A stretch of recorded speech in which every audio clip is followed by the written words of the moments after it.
Well, hello everyone and welcome to Diane Writes. Sorry about the delay there. We have a crisis! There is no coffee! Hello everyone, thank you so much. Fox for the raid, much appreciated. I hope you had a good stream today. Hello Dragon Love Water.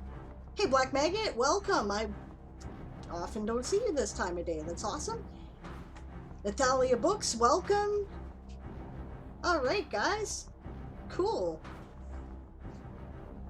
Yeah, I don't catch Karin's stream as much as I would like to these days because it's usually right before when I have to be on, and I spend at least half of it getting ready. So I hope it went well. Yeah. Black Megan says coffee seems to make the world go round around here. Okay, I didn't even used to like coffee back when, but then I worked as a graveyard shift dispatcher, and it was, pretty much, well, I was doing a lot of this soda stuff for a while, but I was drinking like a 2 liter of it a day. That's way too much of that stuff. I stopped doing that, switched to coffee, lost 10 pounds.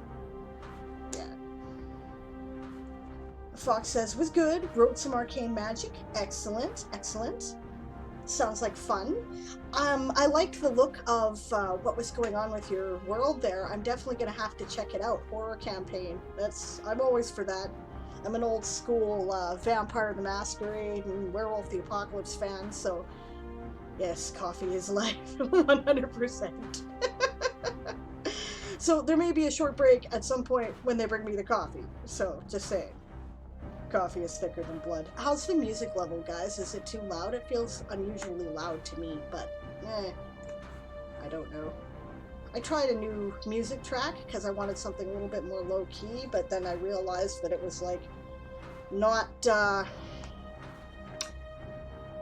playing those big spaces in between the tracks where there's silence, and can't have that. So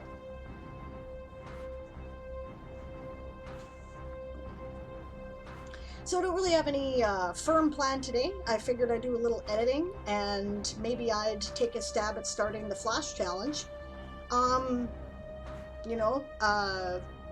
See what happens.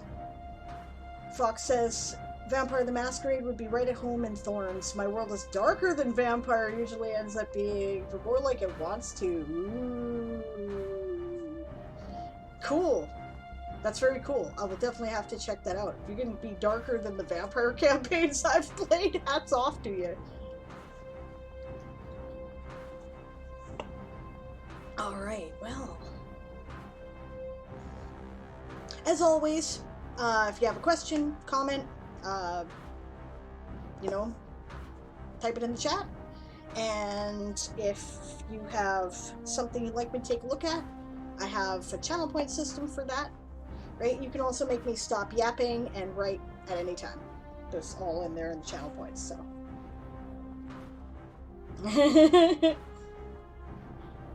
Natalia says, Mr. Fox, we don't have vampires yet, or werewolves. How do you know? Maybe he made some. I don't know who's game mastering, but I assumed Fox probably was, but I could be wrong. I will take it by the lack of response to my question about the music, that it is fine. And it was just my subjective perception today. You want me to write them in, says Fox, so why not? I don't know, I'm not playing your game, so music's fine. Okay, good. Thank you. Never know. This seems subjectively loud to me today. Alright. So I don't even have my screen capture up yet because I was having a bit of a, what do you mean there's no coffee? So let's see.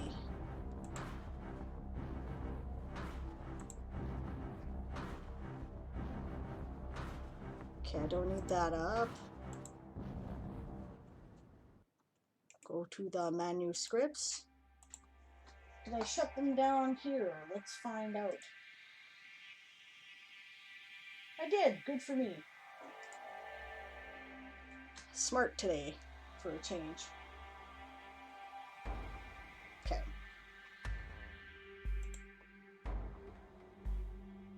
I'm not playing, I'm writing it, says Natalia. Well, right on. That's fun. Yep, no actual RPG happening in it yet, says Fox. Dragon Love Water says, I was gonna write, but my bro and dad want me to play Minecraft, so Minecraft it is. And then Natalia says, yes, Mr. Fox, we can't forget old-fashioned monsters. Yep. The mainstays are the mainstays for a reason. There's an interesting thought, right? We have some stories that have been with us for a very long time, right? Like, vampires are actually a pretty ancient thing, right? There were vampiric sort of disembodied spirits that drained life energy in Sumer, right? And there were like succubi and incubi as well. Oh, of course, they weren't called that then. So why do those stories stick with us, right? Hey, Hefe. Hey, Dillian. Welcome, welcome. Good to see you.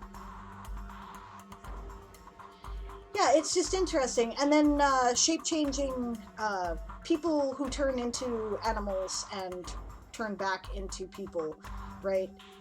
Interpreted in different ways in different cultures. These are very old stories that we've had with us as long as there's been recorded civilization. And these particular stories, vampires and shape-changing wares, you know, werewolves, werecats, whatever, they tend to cross geographical boundaries as well. They're all like part of different cultures that had no contact with each other as far as we're aware. So one wonders why. What deep need of the human psyche is being filled by these particular myths? It's an interesting question. Black Maggot says, I think they stick because people are fascinated by them. Well, I agree. Yeah, we like being scared too. Absolutely. It's fun to play at being scared, because then you mentally prepare yourself for actually being scared. Right? It's, I don't know, I've read some study, I wish I could cite the link at the moment, I can't, but role-playing gamers respond more effectively under stressful situations than the average person. And that's because it's like the visualization, you know, part of, say, you know, great athletes training. Usually these days there's visualization exercises. Oh, there's my coffee. Okay, one sec, guys. Thank you so much. Much appreciated, Steve. Aha, my cauldron cup. Excellent.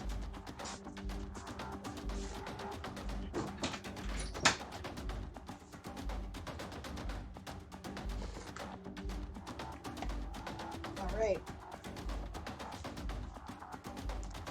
Yeah, so anyway, because we visualized it, then we can visualize how we will react more effectively. So we've mentally trained ourselves for the situation.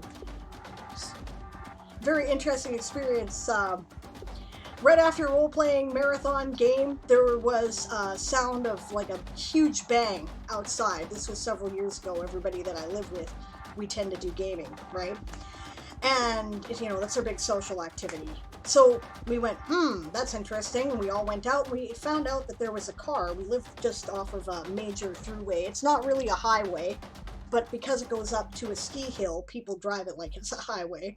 And one person drove it like it was the Autobahn and ended up on, you know, the roof of the car in our neighbor's front yard. So within seconds, one of us was directing traffic, one of us was on the phone with 911, and two of us were helping people out of the car. Right? Gamers. So be proud, guys. Posture check. Thank you very much, Q. I definitely need that today. It's a day. Ooh, I have another raid. Hello, Emma. Welcome. Nice to see you. Thank you for the raid. Excellent. Raids are great. Awesome. Good to see you, Q. How have you been? We haven't had a chance to chat lately. It's nice to see you. Yeah. Dragon Love Water says, alternatively, vampires are real, and that's why they show up everywhere. Thank you for coming to my TED Talk. Well, you know. And Barbarossa's here. Hello, Barbarossa. Yes, it's that crazy sable lady, you bet. Black wants a cauldron cup. I don't know, you may not want this one at the moment because, see, I got this around Halloween before the recent kerfuffle, right? So I don't know how I feel about that particular logo at the moment. But, yeah. And I just spilled coffee all over my legs. I'm just doing great today, aren't I? Alright. Yay! Hey, Space Trash, nice to see you. I haven't seen you in a while. Did I do it? Baby's first raid. Congratulations! You have succeeded, and welcome. It's great to see you. I hope you're streaming well, Emma. It's great. Yay! Black Maggot's like, I never liked Harry Potter to begin with, though, so I did. I love it. I love it. Yeah, Q says it was glorious and raid-like. You made our Viking ancestors proud. Yes. Yes, you had a blast. Well, I'm so glad. I'm so glad you're streaming well. I'll have to check out the VOD later. Awesome. Space Trash says, Emma did a really cool sci-fi world building stream. It was a lot of fun. Now, I definitely have to check that out. I'm always down for sci-fi world building streams. I love high fantasy, don't get me wrong, and I write in mostly science fantasy, but I really love good sci-fi world building. I just think it's I love it. I love doing it. I love to know what I'm doing with it so that when the inevitable, you know, technical types come in and start challenging you, you can say, well, actually, no. But I just like it for its own sake. I like astrophysics. Fascinated by it. Space travel. I want to do it. We've got to get off this rock, man. Although right now, just in case anybody thinks that that is a, you know, oh well, we screwed up this planet, we should leave it and like go start new planets. It actually would be cheaper, easier, and is more reachable within our current levels of technology to fix our own planet than it would be to go to any other one, including Mars. So yeah, I'm you know, get the climate fixed, guys. Okay. Emma says, alas, my brain is mush, and I shall pop off in search of sustenance. Well, thank you for leading the raid here, and I hope you have a great day, and that's really cool. I will definitely check out your video. Thank you very much. She says, have a lovely stream and day. I usually do. It's fun. You know, we're getting the Anvilite crowd, the Twitch writers crowd, they're, you know, the regulars are showing up, and it's a nice, friendly stream, and I like that. So, it's cool. What if the rock gets to space before us, says Barbarossa. The rock already is in space. It's spinning through space, and we are a spaceship on it. So, yeah. Actually, I gotta say, one of the coolest things that I ever had happen, we were playing a sort of off-the-rails Battletech game, so we were really exploring the space opera elements of Battletech, which is something that, I mean, you don't really think about that, right? You think about it as a combat game. You don't really think about the fact that, you know, we have you know, interstellar empires across vast light years and, you know, all this stuff. So we were exploring that and getting into some of the politics and having a real good time with that. And Aaron put in a MacGuffin, which enabled us to discover sort of teleportation technology. But it was very interesting because what happened was one of the characters liked to collect old Earth artifacts, and someone said, "You want an aircraft carrier?" And he's like, "Where the hell did you get an aircraft carrier?" And his contact said it was floating around Jupiter. Oh, no, Titan. It was floating around Titan. We're like, what the hell would an aircraft carrier be floating around Titan for? Well, you gotta go to Titan to get it. Okay, so we went to Earth, you know, the Earth system, and we went to Titan, and there it was, our aircraft carrier floating around in space. We're like, why did nobody discover this before? It's an artifact from, you know, 1,000 years ago. And they're like, it just appeared. So we went and investigated it, and there was, don't mind them, they're enjoying a little Canadian green. So, but they're not dying. All right, hey James Woodwright, welcome. Thanks for the follow. Awesome. Right. So yeah. So anyway, we investigated it. There'd been some kind of well, there was some Philadelphia experiment kind of shit going on, right? And we're like, did this time travel? Well, why did it end up here? But the astrophysics puzzle is that Earth doesn't stay in the same place, right?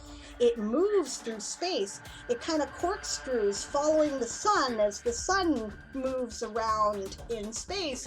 And I don't know if, I doubt he actually did the astrophysical calculations to determine if it was accurate, but we'd moved far enough in space that it ended up, even though it disappeared from Earth in the early 21st century, it didn't go anywhere, it just moved forward in time, but 1,000 years had passed, so it was floating out in space.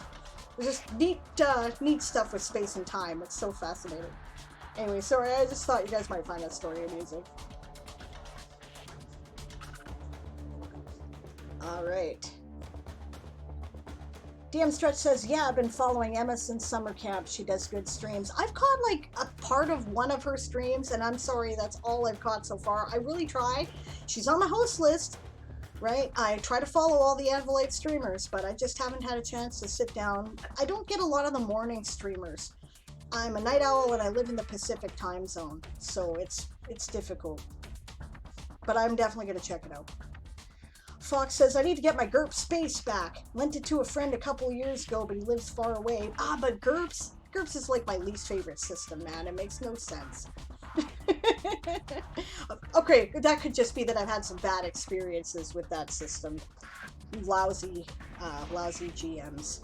But Black Maggot says, I also think we need to fix Earth instead of being a-holes and learn another planet. Yeah, because then we're going to have to find yet another planet to go move to after that. And, you know, space is pretty hostile, actually. It's very difficult to find environments that are good for humans. All of our resources should go towards it instead of leaving the planet. I don't entirely agree with that. I think we should be spending a lot more resources on it than we are, and really, we have it. We have the resources, we have the technology. What we don't have is the political will, because there are corporations who own most of the world's major governments. So we need to separate that, or force them to comply, one of the two. But we should still be spending resources towards exploring space, because, I mean, hey, there's another meteor headed our way, guys. We're pretty sure it's going to miss us, mostly. But do you know how many planet-killing meteors have passed around us and the moon? Like, there's been a couple that have passed between us and the moon in the past couple of years. There are an amazing number of catastrophic cosmic events that could just take us out at any time. Sleep well.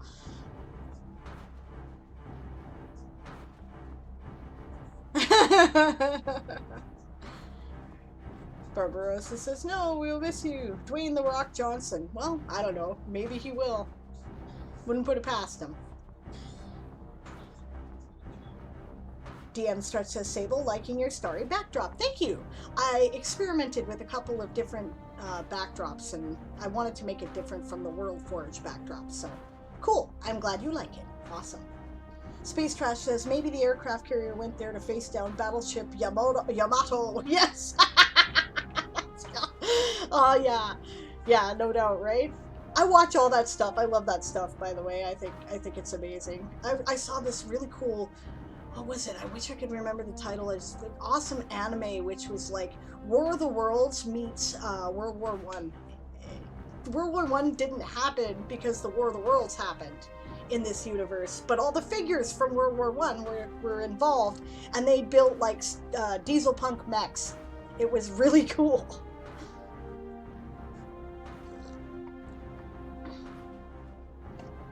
Like the Philadelphia experiment, says Barbarossa. Space Trash says, time zones are rude for stream watching sometimes. Truth. Philadelphia by Night says, GURPS rant incoming. No, I'll spare you. You know what? People like the systems they like for different reasons. I'm no judge of, like, you know, what you like, right? If you like herbs, cool. I love the concept behind it. I just hate the actual numbers. If you took all the flavor books and then put it to, like, I don't know, D20 or something, awesome. Barbarossa says, should be here by election day. Fingers crossed 2020 ends with a bang. No, no, no, no. We don't want 2020 to, I don't want 2020 to end with a bang. I would like it to just kind of go quietly away.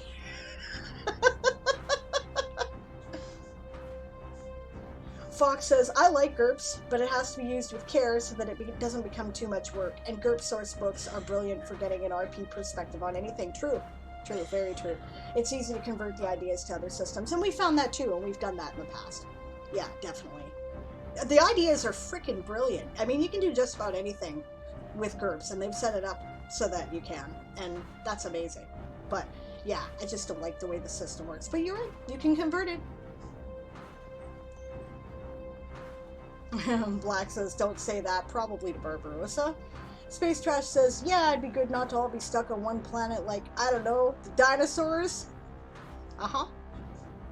DM Stretch says, Jupiter is actually one of our main protectors from asteroids due to its immense gravitational pull. Yes, it's amazing, isn't it? And then there's something else that's going on out in the Oort cloud that we have no idea what the hell. We know that there's a big gravitational pull around there that is the only thing that makes sense for our system, and we don't know if it's a planet we can't see or if it's a mini black hole. If it's a mini black hole, we need to get the hell off this rock. Because it's going to eat us eventually, right? But it's just so interesting. There's some really cool stuff going on out there. And have you guys considered the fact that our Oort cloud would have to overlap Proxima Centauri's Oort cloud based on the distances and AUs? Like, there's novel ideas in there. No spoilers, but I'm working with that stuff because it's interesting. Space Trash says they basically just break up in the atmosphere and join the rest of the space debris Jupiter has accumulated over time. Black, yep. Planet-killing Earth-killing asteroid is gonna give Jupiter like a, you know, did I feel a tickle? You know, Jupiter is bigger than us. You know, Jupiter crap's bigger than us, right? So yeah. Yeah, Natalia says, no, Barbarossa, I want to publish more books, so save this freaking planet. With you 100%. Space Trash says, assuming they do hit and don't get flung away, as Stretch said. Well, yes, and we have lots of built-in safety systems, which is why we haven't been turned into a pockmarked, pommelated trash zone yet, right? There's Jupiter, there's like our heliopause, right? There's the magnetosphere of the sun, there's you know, the moon protects us from a lot of that stuff. Yeah, absolutely. Yes. And yes, Jupiter just kind of swallows those black. I know you were talking to DM Stretch, but absolutely true. Space Trash says Jupiter be like burp when eating an Earth killer. Yep. Yep. It's like, whatever. So, which is cool. Oh, and also another fun space fact, Saturn isn't the only one with rings around it. All the gas giants have rings, just Saturn is famous for it as they're much bigger. Yeah, it's just the most visible set of rings. But yeah, all the gas giants do have rings. We know that now for a fact. So, and the current theory is that it represents interstellar debris, you know, probably moons or asteroids that got broken up. Comets, stuff like that. So, yeah.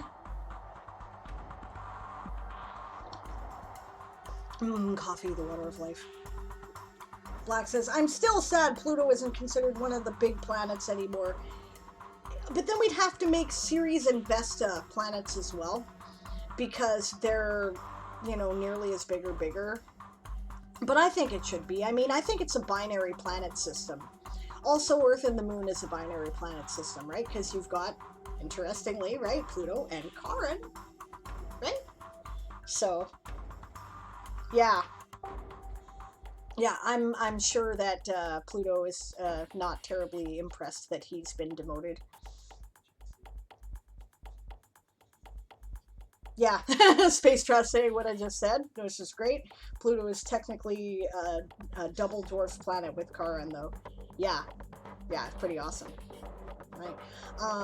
DM Stretch says all the rubble left over from building the solar system. Yeah, Pluto is more moon-sized, and Venus has pancake volcanoes. Yeah, yeah, that's an interesting fact too. This is cool. I'm quite happy to talk astrophysics all day. I just love space. I think it's so neat. All right, well, I'm gonna get some work done, guys. Yeah, as in the planet's ring or the rubble left over. Right, right, DM Stretch, correct. Thank you, Q. Make me write a sentence. Drop everything, write a sentence. Okay, I will do that. First, I need to change my capture. We're going to go to manuscripts. That's what we're going to do. And we're going to go there.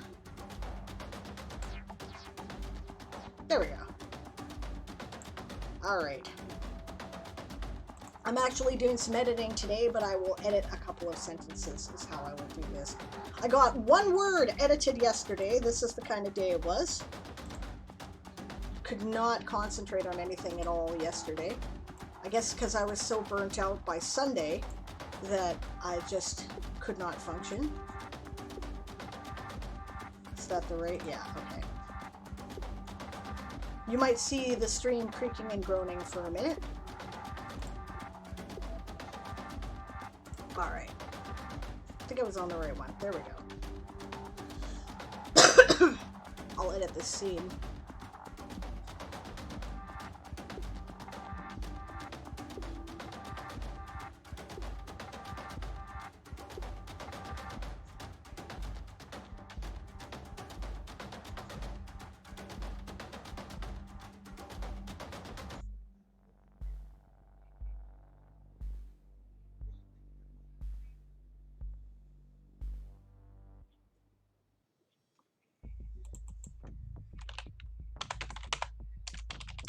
Take the cap locks off.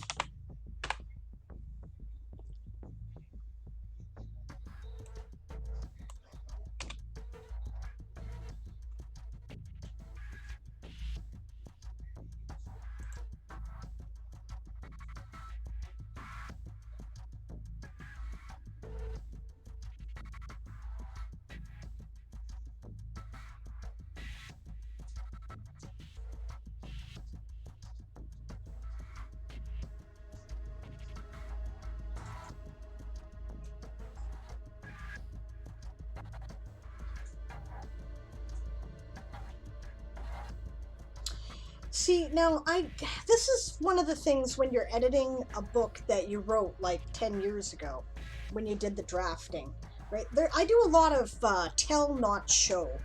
And I think there are better ways to put this. This is a phrase here, for example. It gives me an opportunity to talk about that as a writing technique. Yeah. No, sir. Scions were regarded with some awe. Their magic was entirely of the mind. They couldn't do some of the things that mages could do, like transform one creature or object into another or throw fireballs, but they had a much easier time reading minds and bending the will, or so the tales told. Now, I'm sure there's a better way I can put this so that I describe this from the protagonist's point of view and give you some emotional investment. It's still exposition, but it's told in a way that more naturally flows into the text, right? So, let's see. Shandar had never met a scion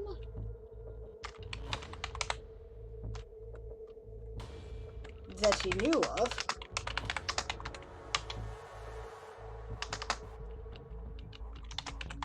He'd heard that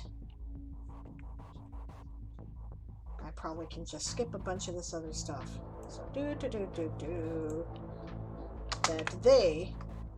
he'd heard that they couldn't do some of the things that mages could do, like transform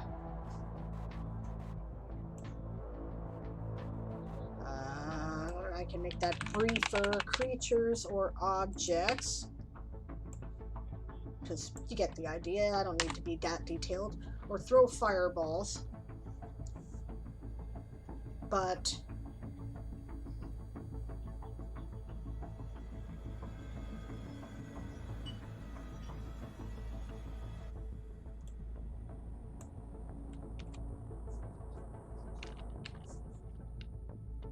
and I don't need that, or so the tale's told, because now I've implied that in the sentence, right?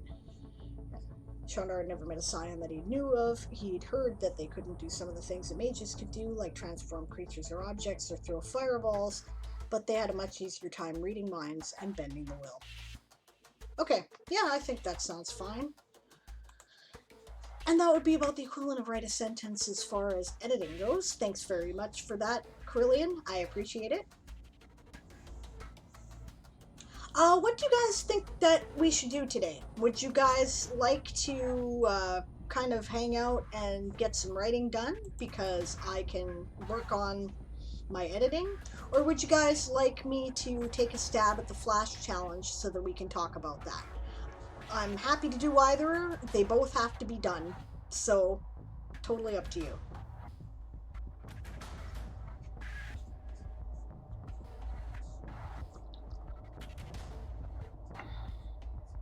DM's cool with either. Right on.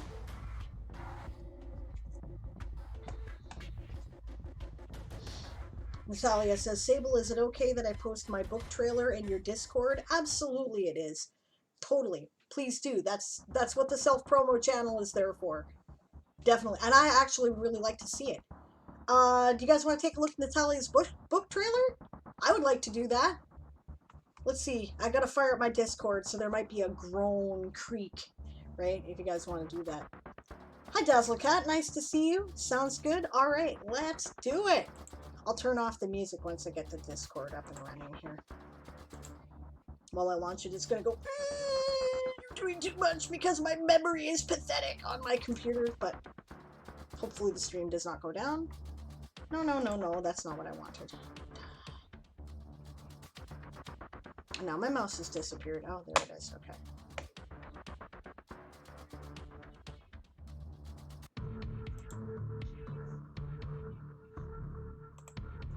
There we go.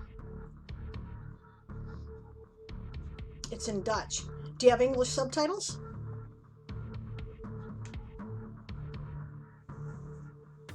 I mean, Dutch is actually pretty close to English.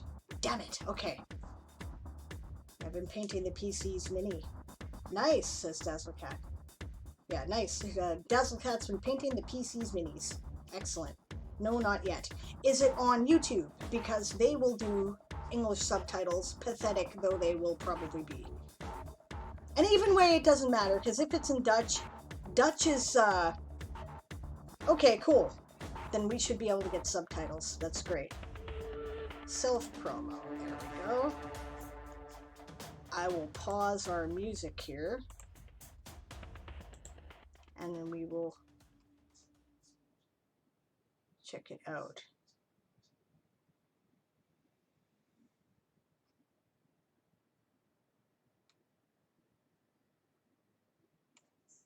Okay, what channel did you post it in there, Natalia? Was it in Nano and Writing or no?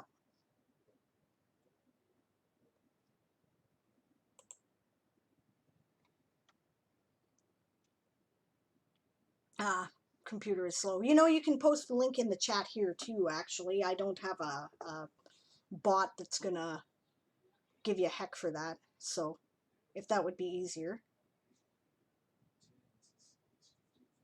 Okay, let's have a look. Yeah, I have no link jail. And why? Because I want to see what other people are doing. So we're going to pause this as soon as it comes active and bring it back just so that I can make sure the subtitles are up. If they have English subtitles, which they probably do. They usually do. Settings. What? Bastards. They don't have it.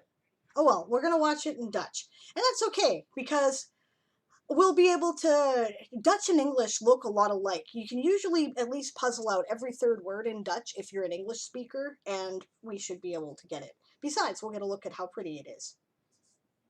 I will turn up the volume on YouTube because I had it turned down. Okay. Can you guys see? Good.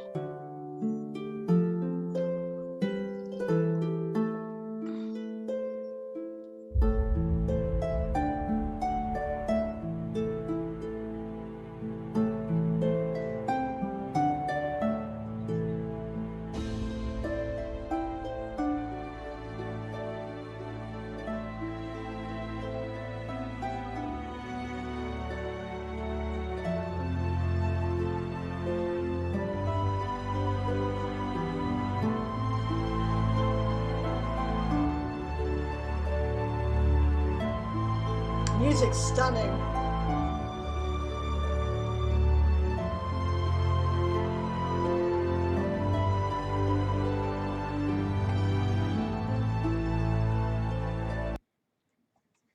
That's beautiful. Right on.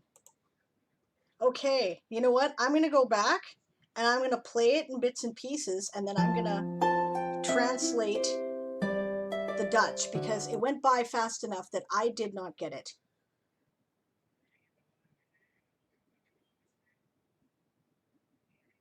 In the technological elfin world, maybe? Let's see.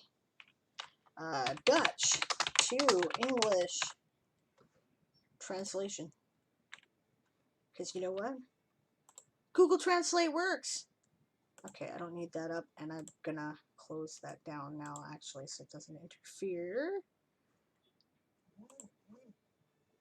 In technology. Okay. Sometimes if you speak Dutch too, you can hear it. So, because it sounds logisch.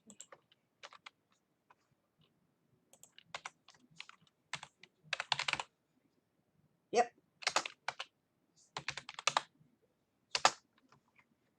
Okay, so world.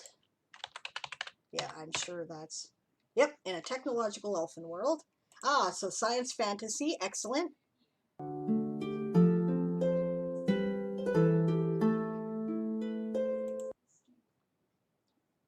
There's De Bastardbro van de Preen. Okay.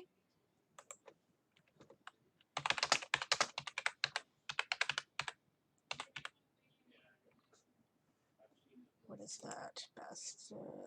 Oh, two A's. And Brewer. Right. Is the bastard brother. Cool. Van de Preen.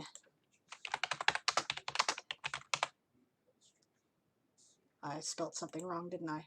Oh, yeah, I added an S. Of the, Prince. The bastard brother of the prince. Cool.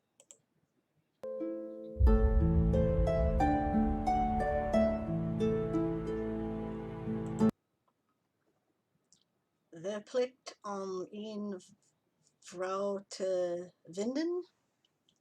I don't know how to speak Dutch. I'm totally guessing. Verplicht. Obligated. Cool. Yeah. In.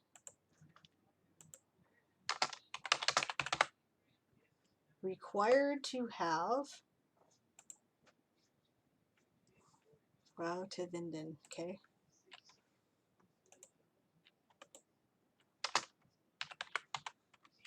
Wrong one. Oh, other way.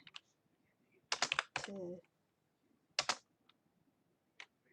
vinden. Did I get that right? Obligated to find a woman. Find a wife. That's cool. Okay. How am I doing? How about adjusting the size of each window so you can see both at the same time? Do I have to? Because I hate doing that because, well, It's not two separate windows. I guess I can. Yeah, that makes sense. I guess I'll do that. Just a second. So, let's see. Move tab to new window. Okay. And now we'll go.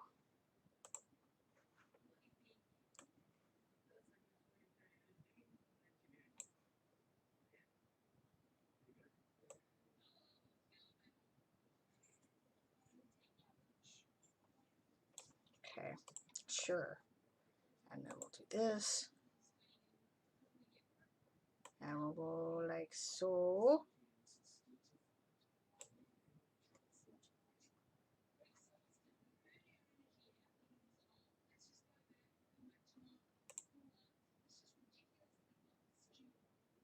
Okay, it's still not going to show it to you, but that's alright, because that's not the way this is set up. That's fine. We'll do it anyway. It'll still make it easier probably to do the translation. So, carrying on.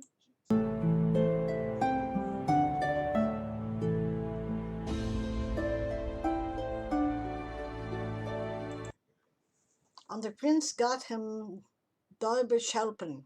The prince has helpers, something like that, right? So let's see.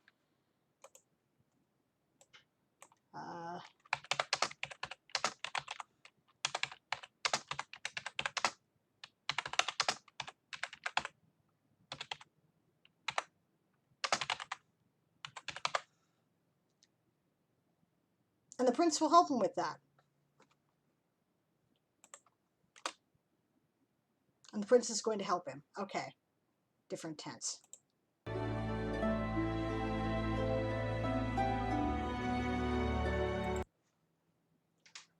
Marzodra Urin Vro is gevonden. Alright.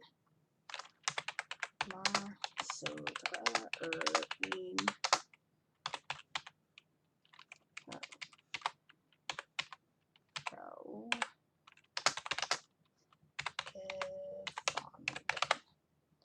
But as soon as a woman is found,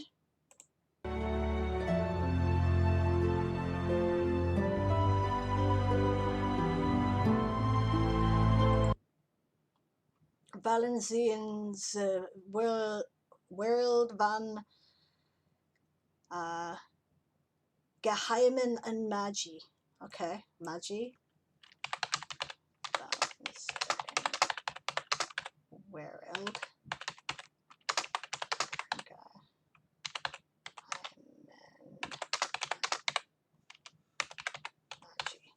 They fall into a world of mystery and magic.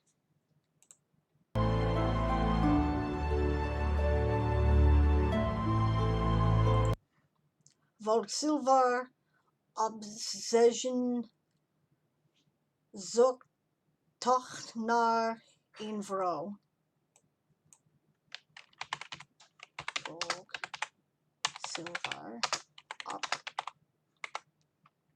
Zion, actually, I should say, right? Zoekt toch naar een. This is fun. I hope you guys are having fun too. Volgo Silvar on his search for a woman. A wife, I assume, is what's meant there. Maruk nar Zijkzilf. Okay.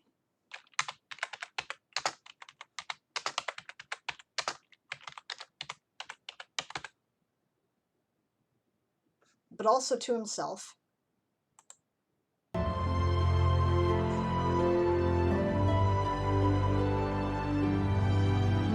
6th of November, eh? That's great. Will there be an English translation?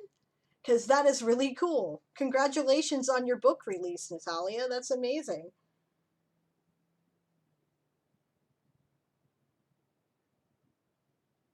Someday. I hear that. I totally understand. I am working with Artie. I am editing I'm editing his books for publication, and he is translating a much longer book for me into German. I don't know when this is going to be done, but we are working on it, so.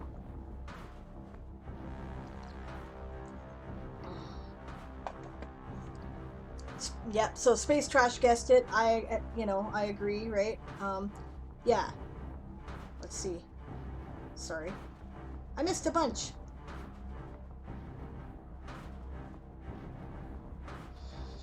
Most everything else is paper, says Dazzle Cat. Oh, the minis. Awesome. Right? Well, yeah, I mean, like, I can't afford that many minis. I can't make everything, like, metal minis. Dan Stretch says, I love the sound of the Dutch language, but unfortunately I can't understand any of it. I love the sound of it too. But I understand a little bit of it because when you read it out loud, it sounds very much like English. You can really see the fact that English came from Dutch, Germanic languages, right? Okay. Yeah, really nice. Space Trash anticipated, so the prince's illegitimate half-brother has to find a wife, if I got that right, and the prince has to help, and then I didn't get the rest. Yeah. I'm guessing bastard brother of a prince, says Dazzle Cat. Good job. Black's gotta go into lurk mode. That's okay. Talk to you later. Good suggestions about how to do that. Click and drag a tab down to make a new window. Yeah. Thank you for the suggestions. I figured her out. Another hydrate check. Thank you very much. I see I'm getting better with the non-caffeinated drinks. That is peach tea, which I think is pretty tasty. So, okay. Now I get it, says Space Trash. Yeah, they fall into a world of magic and secrets. Well, it looks awesome. It looks awesome. If there is an English version at some point, I will check it out. I will buy it. So, I cannot read Dutch well enough that I would feel effective reading it, right?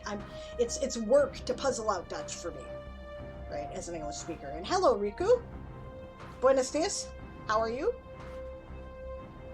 Space Trash says, that's a neat trailer. Simple, gets the important stuff across, leaves intriguing questions. I like it.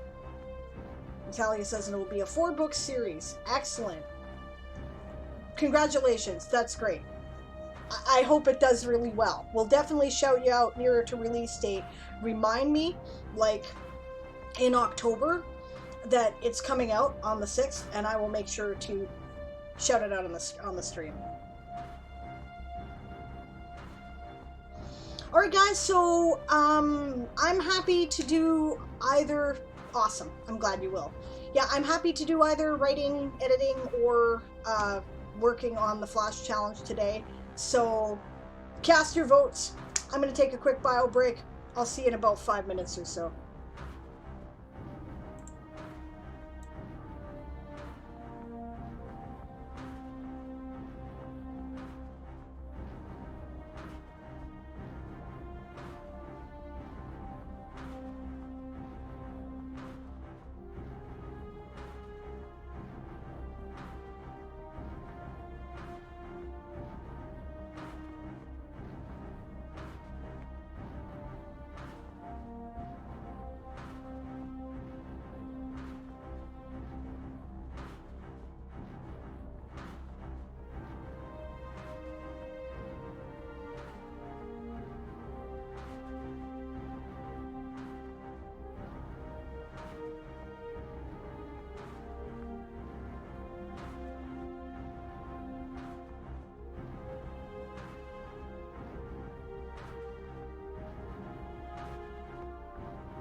Alright, I'm back.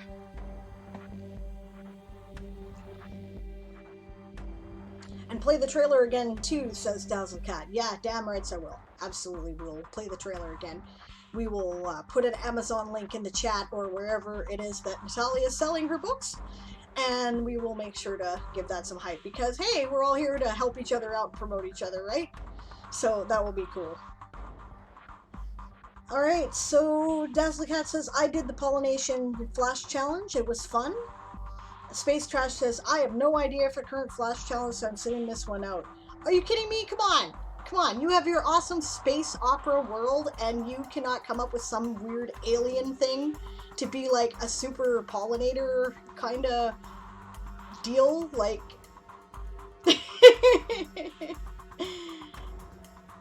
Might have to take your space opera card away.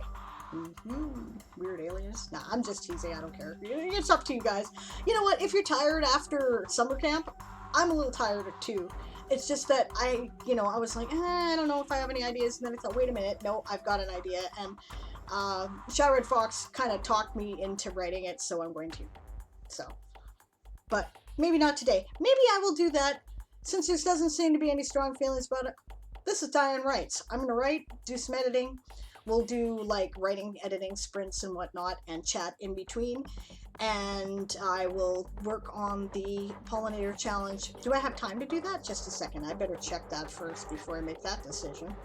Because I always like let the time slip away from me. So let's find out. What is the deadline on the pollinator challenge here? 30th of August. Today is the 26th. Is that going to work? Well, that would certainly be cutting it to the last minute, wouldn't it?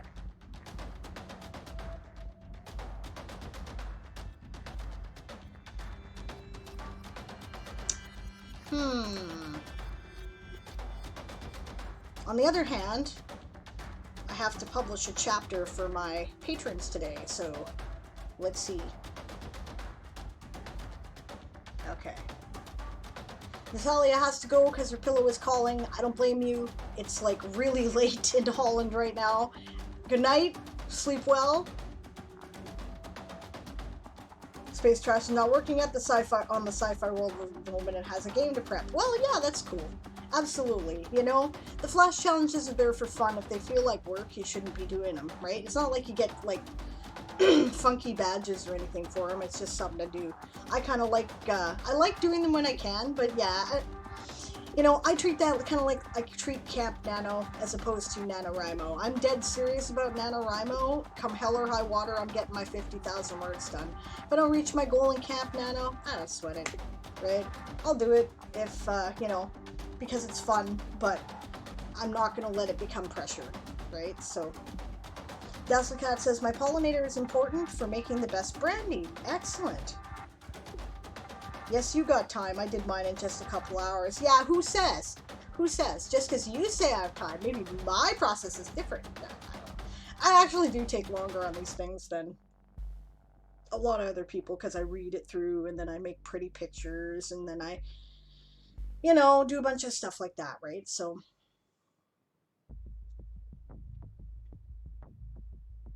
all right. Well, either way, you're right. I've got time. So, I'm going to do some editing today. At least for an hour. And then maybe I'll start the pollinator challenge in the last hour.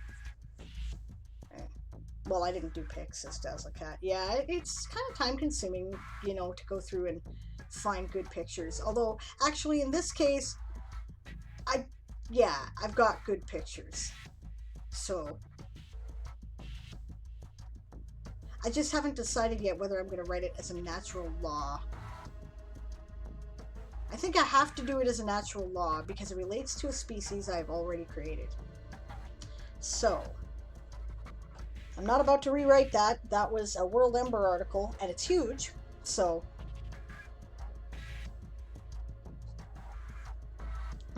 alright.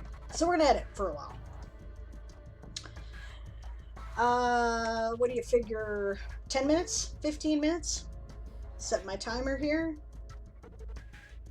Perhaps you'll join me in working on your projects. What are you guys working on today?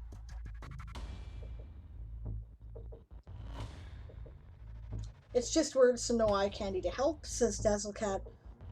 My words need to be uber. Yes. Yes, they do.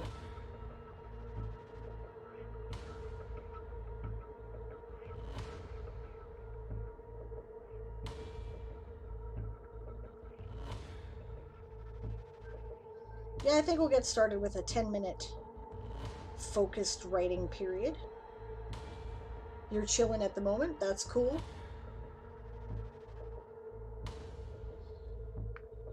Yeah, that's what I'm going to do. And in the meantime, if you guys have, questions, again, welcome to share them in the chat. If you've got, articles you want me to look at, there are channel points for that. If you want me to stop yapping and get to work, there are channel points for that too. All right. And we're on.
Yeah, so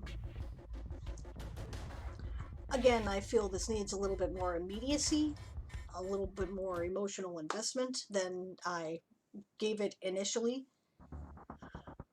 I wasn't really like this was just a means to an end when I wrote it, but actually it has turned out to be something that has a lot more significance in the course of the story.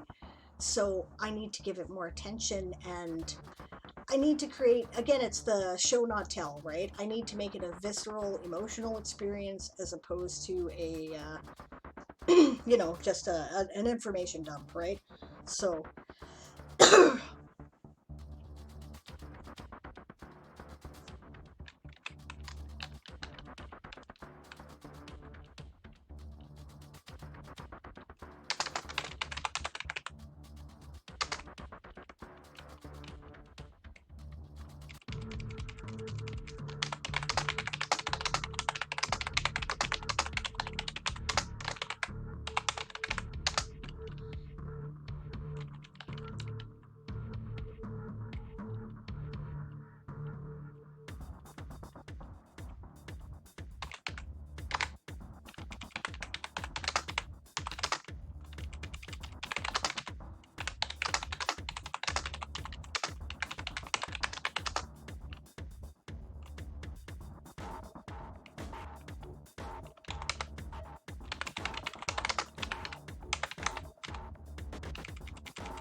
We do not need this dialogue tag. It can go.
If you're wondering what I'm doing here, I'm just copying this back into my Word documents because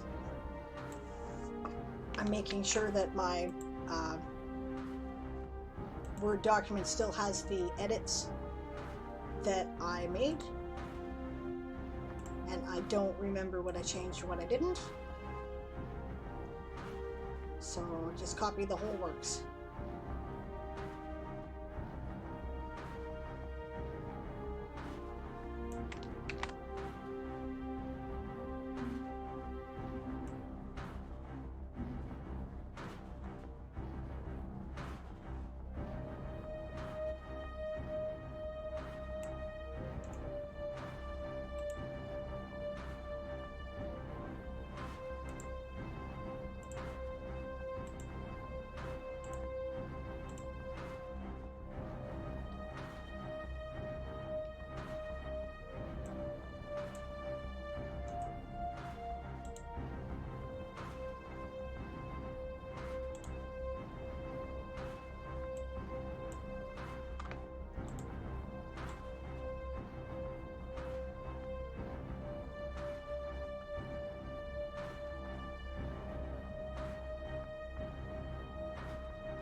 There we go, that's time.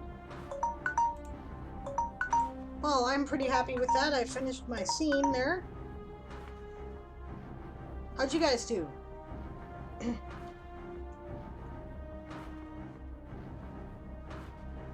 Dazzlecat says, I would do an article, but I want you to get your work done first. Thank you, that's nice of you. Oh, Hydrate, thank you. Hail, Hydrate.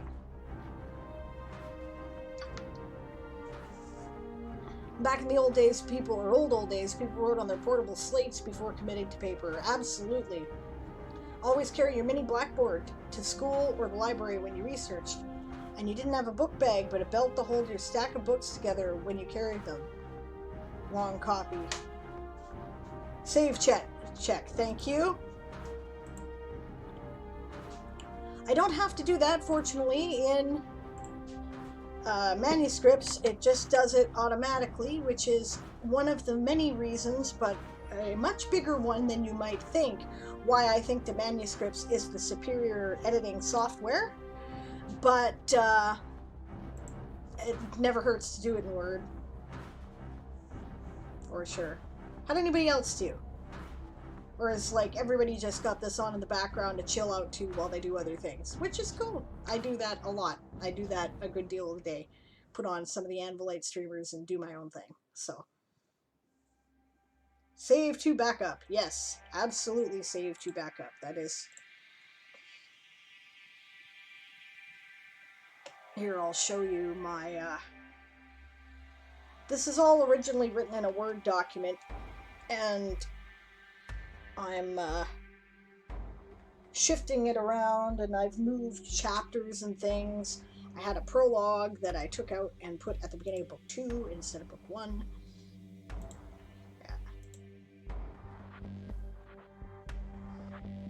Yeah. Space Trash says, the dice have spoken. The test run one-shot just got real interesting. That's cool. What's happening? Share with us.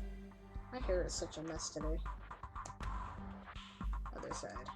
Get down there. Sticky up little bits of... they probably broke off. I have to get my hair done again. There we go. That's better. I'm gonna just get this side to go down. Okay. Diane Stretch says, just not been in the mood to write recently. I end up just staring at the computer. Space Trash says, can't tell players can see. Fair enough. Yeah, DM, I hear you, Stretch. You may be a little burnt out from summer camp. Sometimes, sometimes people are, right? I was feeling a little burnt out for a few days, and then there's been a lot of stress going on in my world, so I, was a little distracted. Like I said yesterday, I did like nothing. I stared at my screen. I wrote I edited one word. That's what I got done. So, but yeah. Okay, so first of all, be kind to yourself. That's another thing. Don't put undue expectations on yourself. It does take a fair bit of mental energy to write, and sometimes you just don't have it. Right? What are you working on, by the way? Is it a book? Is it a story? Is it an adventure? World building? Yeah. Dazzlecat says, Stretch, that's why I like paper. I can doodle when I'm stuck. Yeah, there are things to do. One of the things that I like to do when I'm stuck is I'll listen to music that inspires me. I'll listen to TV shows or movies in the background that in some way connect to what I'm doing, and that can inspire me. Sometimes I just kind of zone out on what other people are doing and don't worry about it.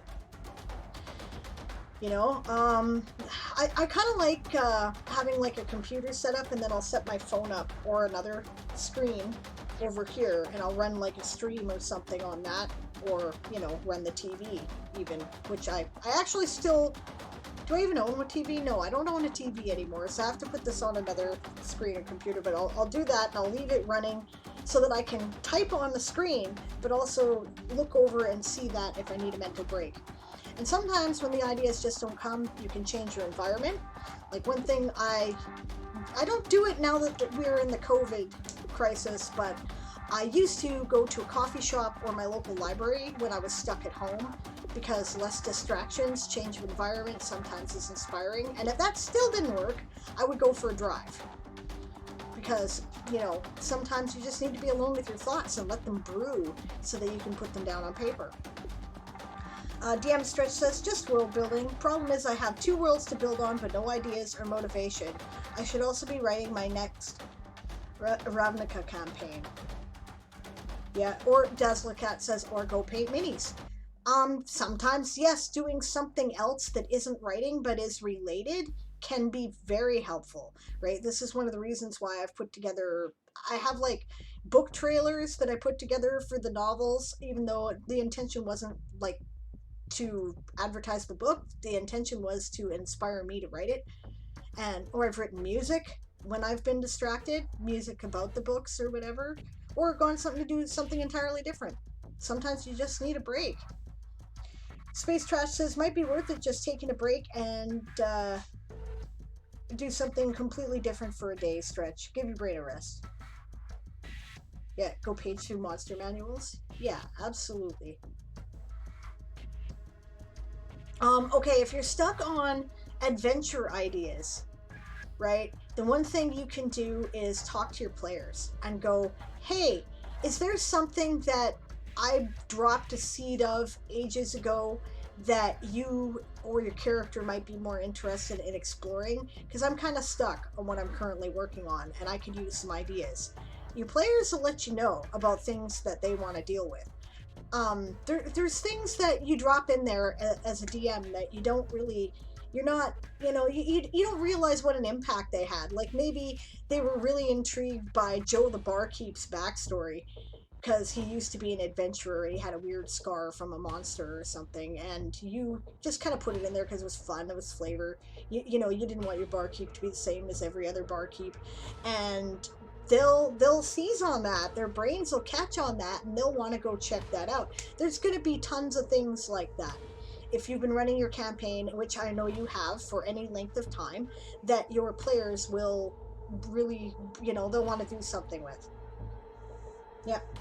DM says, oh, I have the outline for the campaign and have it started, but it's just what to write next. Got the first session outlined. Gotcha. Okay. You want some brainstorm and help? Maybe we can help you. Or, you know.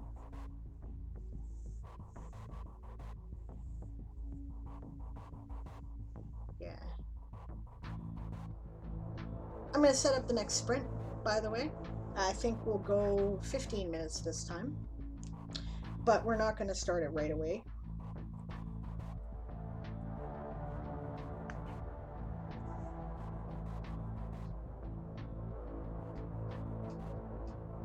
I know it might require quite the explanation.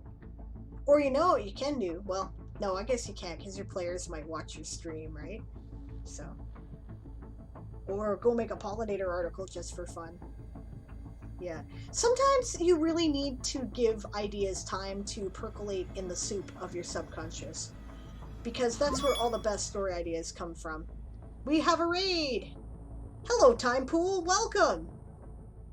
Thanks for coming to check us out! Yay! How was your stream? I hope it went well.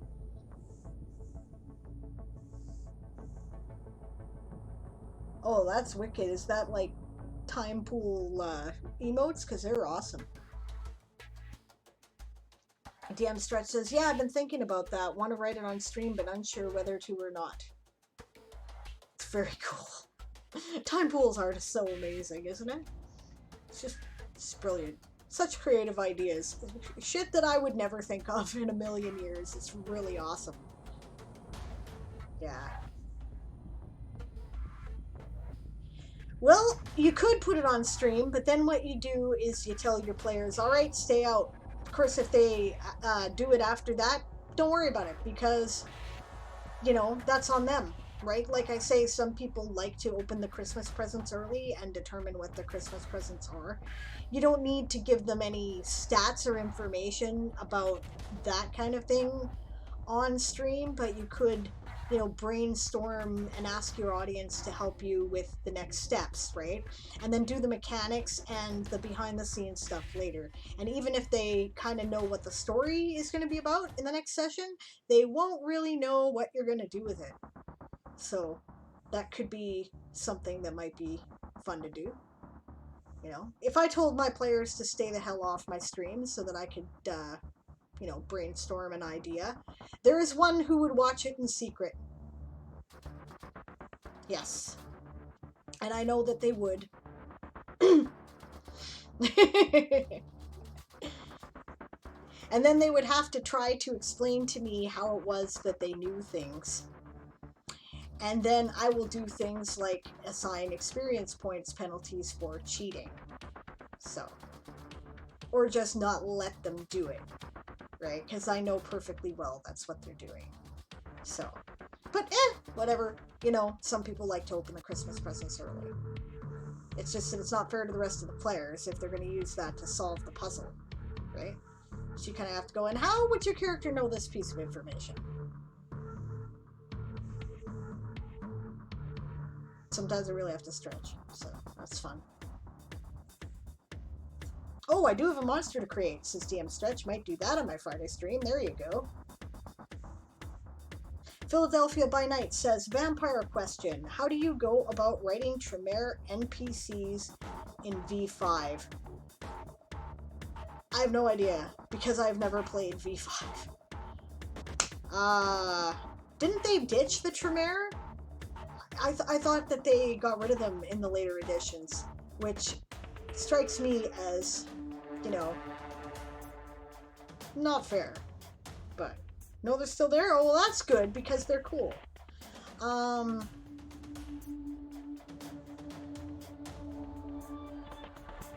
How would one write one in D20? You're talking as in a D20 system, right? Or an adaptation? Or are you talking, or did you accidentally type the 0 and you're talking about 2nd edition? I can help you with that.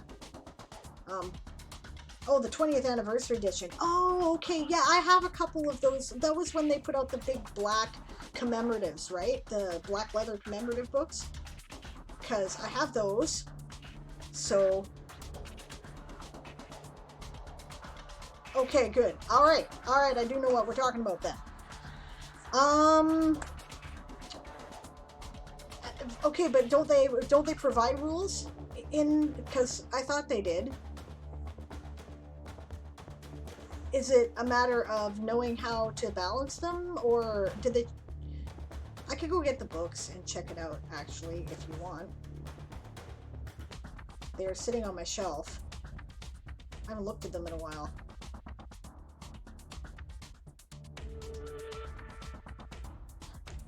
Oh, they do. I'm asking about when I'm building who they are from a personality aspect. Oh, okay.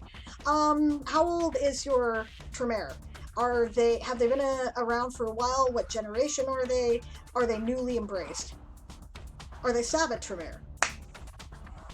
Well, Sabbath Tremere, right?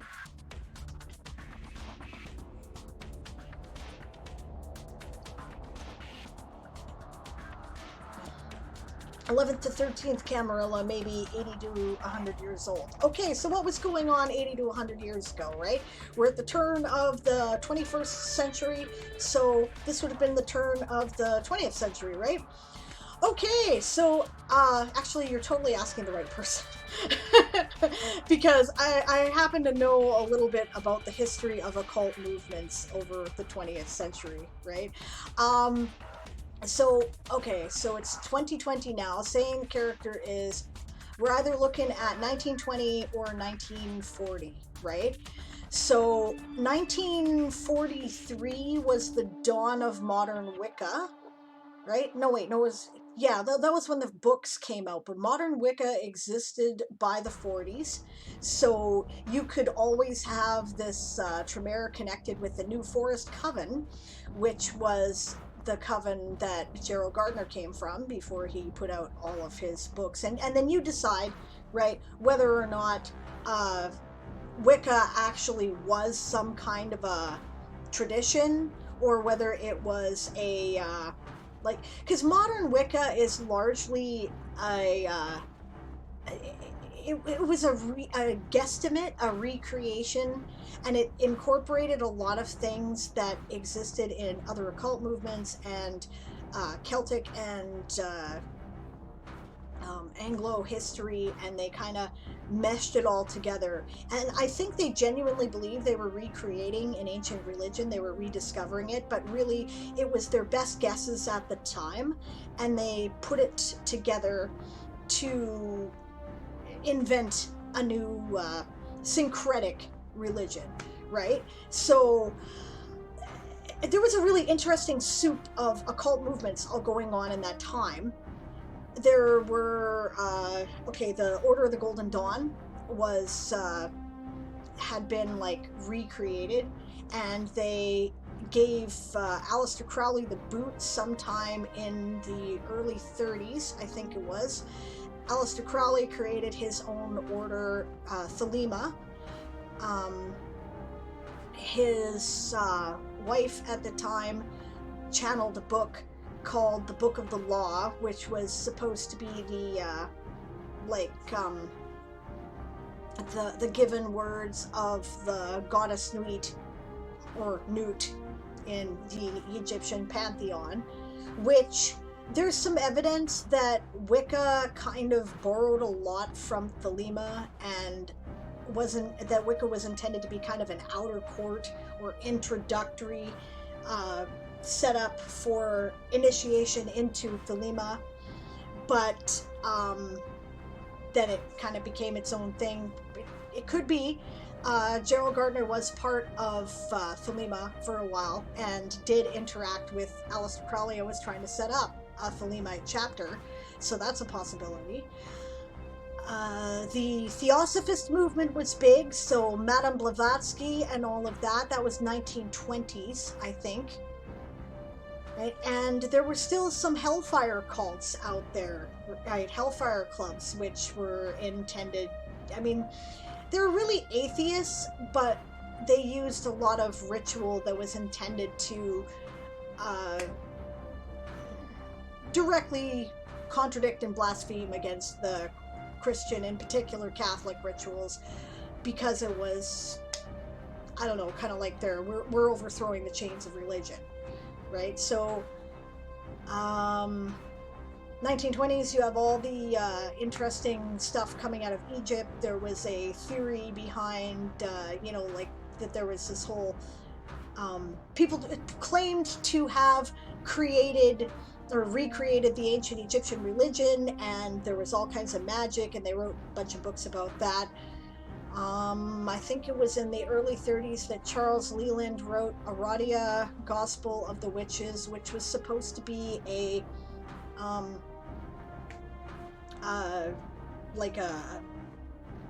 documenting strega, which was Italian folk witchcraft.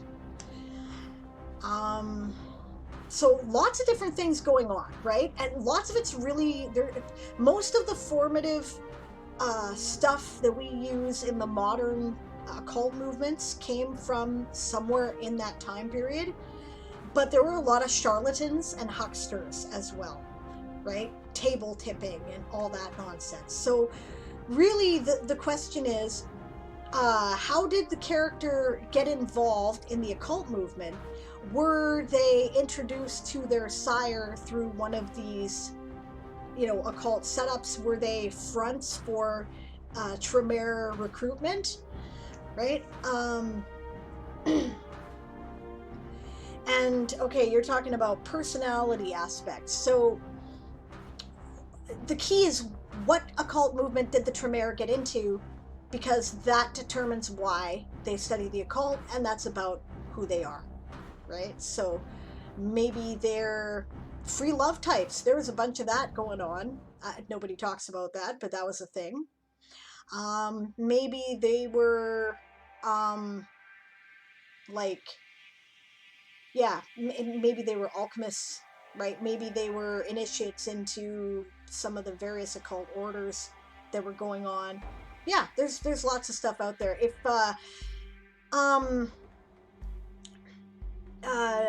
are you on the World Anvil Discord server? Because you could DM me if you want in Discord, and I will send you some links if there's anything in particular that you're looking into doing some research on. You can find stuff like Gardner's Book of Shadows online. You can find Aradia, Gospel of the Witches in its entirety online. You can find variations of the Book of the Law online. So, you are a Grandmaster.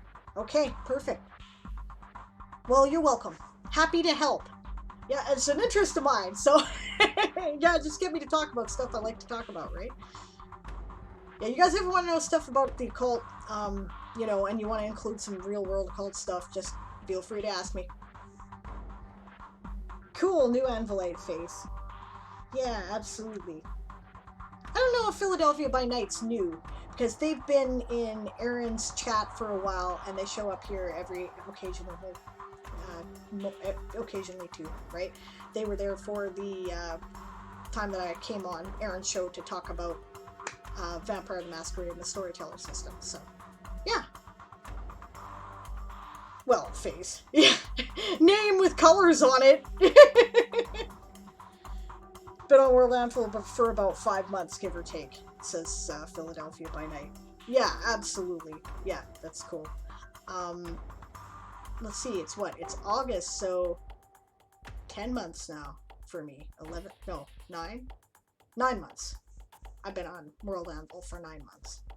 So.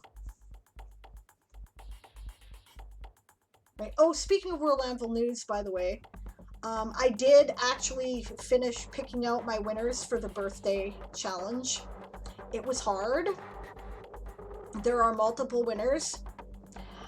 I did at least skim every article. So, it was a lot of work because you guys are amazing, and there were a lot of great ideas, and picking the winners was hard. And if I did it in some time, like, yeah, it's a subjective matter. I didn't even look at who had written what until after I had made the picks. In some cases, I knew who it was because they sent me the article in particular, like that, you know, but in other cases, it was like, oh, really? This is the person who wrote that? That's cool. So, yeah. DM Stretch says, I joined in 2018. Oh, yeah, cool. You've been around for a while. So you're a veteran. You've been around longer than me. Yeah. Yeah, and in a couple of cases, I did not know the person at all. I've never talked to them on World Anvil.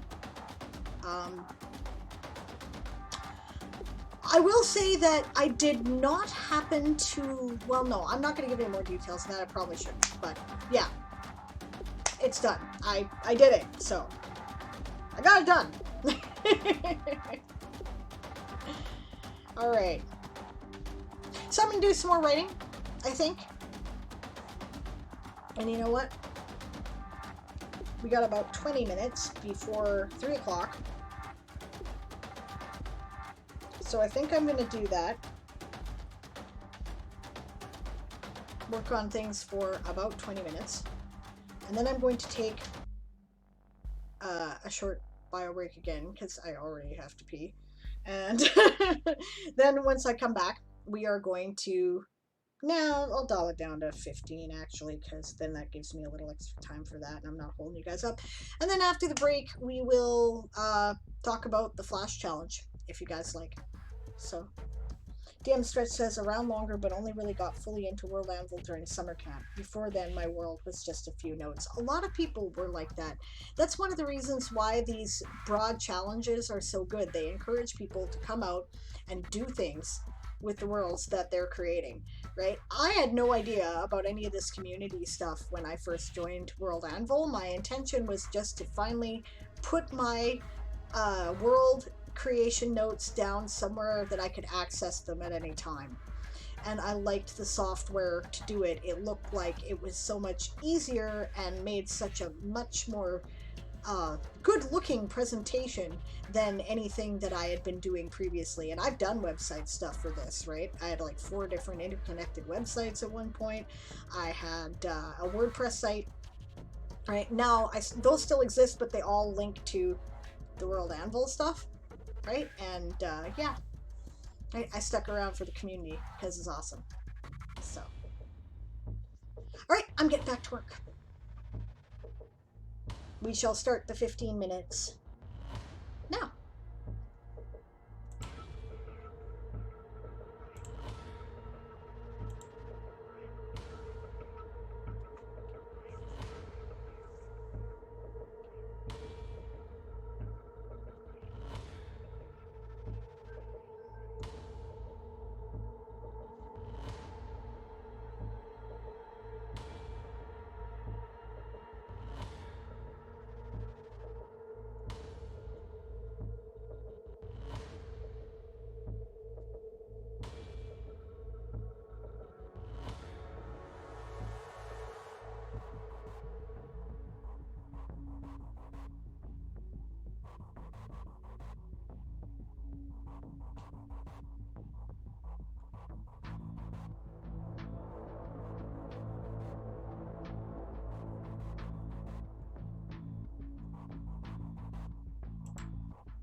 Let me show you guys something cool. Where is it here?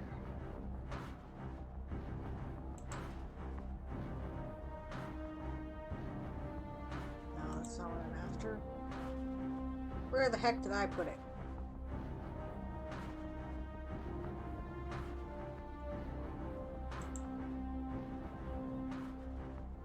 There it is.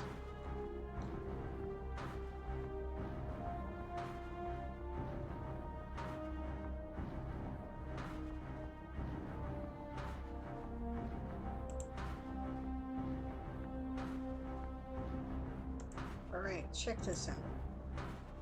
I made my own name generator for each of my elven ethnicities.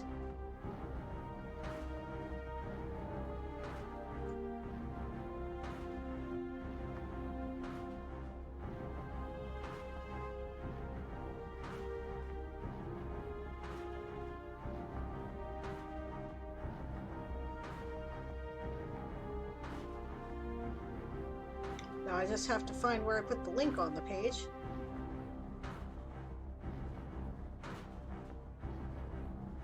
There it is.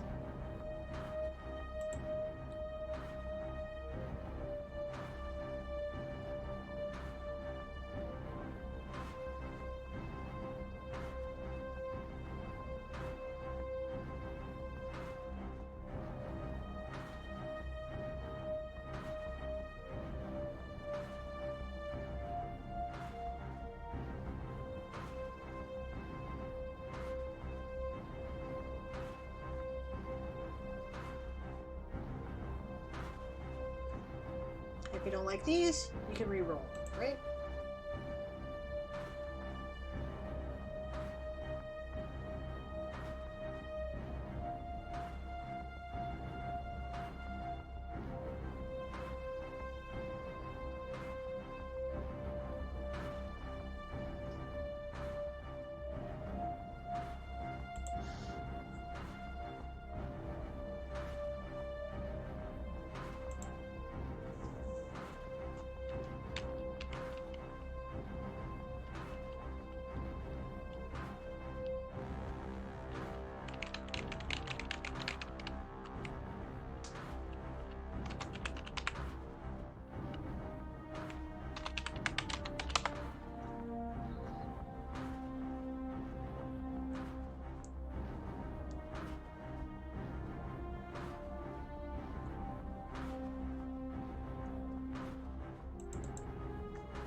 Alright, that's my 15 minutes.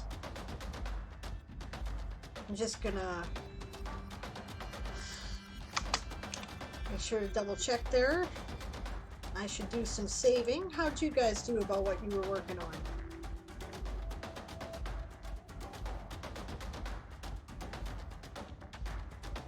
DM said, Stretch said just at the start of the sprint, I also wanted to stream anyway, and just so happened that I was finally reading during World Anvil Summer Camp, which worked out really well. That's great. I'm glad you got online. Yeah, Dazzlecat crafts the whip. Get writing. How would we describe Brigandine armor, says Dazzlecat. There's a link from Wikipedia, which is helpful. Thanks, DM Stretch. Also, Shadversity did a great YouTube video on Brigandine armor. Dazzlecat says, now at least I can spell it. Yeah, it's hard to make use of your Google foo when you don't know what the thing is spelled like, isn't it? So, yeah. Dazzlecat says, yes, you did. I'm trying to find a short phrase that will work to use in a story without dragging the reader out of the moment. I hear that. DM Stretch says, well, it had much more movement than full plate armor, which is why some people preferred it. Dazzlecat says, yes, and being able to put it on fast was a big plus, definitely. Well, let me tell you, I can speak from experience that, you know, putting on armor fast is helpful. Because I used to do medieval reenactment, right? DM Stretch says, this sentence of the wiki page stands out to me. The small armor plates were sometimes riveted between 2 layers of stout cloth or just to an outer layer. How about hardened leather riveted to several steel plates? Or many? DM Stretch says, other way around, plates were riveted to the cloth or the leather. Yeah, and that's important because that's what gives it its flexibility, right? Dazzlecat says, but does that imply the plates are on top? Sometimes they're on top, yes, and sometimes they're like woven in between quilted fabric, right? Or yeah, because you don't want metal, especially like little plates of metal, just next to your body, because it's going to cause scrapes and pinching and biting, right? You want something between it, and if you're not going to like weave that into the armor, then you want a gambazon to protect you, which is a quilted shirt, basically, right? DM Stretch suggests to Dazzlecat, how about a series of small rectangular plates riveted to 2 layers of stout cloth, or an outer layer? Sometimes the plates were underneath, hence the D&D myth of the studded leather armor. The studs were the rivets. Yeah, exactly. There was never any such thing as studded leather armor. It's a total invention of fantasy role-playing games, right? But yes, sometimes you would just see the studs in the outfit, right? Like in the armor, and that would look, you know, that's what they think it was, right? But it's actually Brigandine plate riveting the plates on. Right, and yeah, it either came in, like, sometimes you always want something in between you and the armor, right? The steel, the metal in particular. For one thing, yeah, it'll pinch and bite. Like, can you imagine if you got hit with something really hard and you had, like, I don't know. Let me try to think of a good example. Have you ever been hit in the wrist while you're wearing a bracelet? Because what'll end up happening is you'll end up with an imprint or a cut in the shape of the bracelet that you were wearing, right? So that'll happen with any kind of metal if it hits your skin. So you're either going to want to have it on the inside of the leather, right, with the stud sticking out, right, and then a gambazon quilted fabric between you and the metal, right? Or you're going to want it woven in between quilted fabric or leather, right? And the stiffer the material you use, the less maneuverable the armor is, right? So even quilted cloth is usually a little bit more maneuverable than leather, but it depends on the gauge of the leather, right? So, yeah. Dazzlecat says, okay, a series of small rectangular metal plates riveted between leather and quilted cloth. That'd work. That would be one variation. Yeah, absolutely. Hi, Dragon Love Water. You're here for a bit? That's cool. I was just about to run out for a quick break, but I will be back in about 5, and then I figured that if you guys want, we will. I think I'm going to quickly try to finish up what I'm working on immediately, but then we'll attack because I'm like in the middle of it in my brain, but then we'll attack the flash challenge. Yeah, Shadversity mentioned that some versions had leather. Yes. Yeah. Yeah. That was a response to Diane Stretch saying, yeah, it sounds okay. Was leather even used for bringing game? Yes, it was. Yeah. Not necessarily like the hard-boiled leather, which actually was not a very commonly used armor in the Middle Ages, but like more of a supple, flexible leather, usually. Okay, I'll see you in a minute or two, guys.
Alright, sorry for the long delay, guys. I'm back.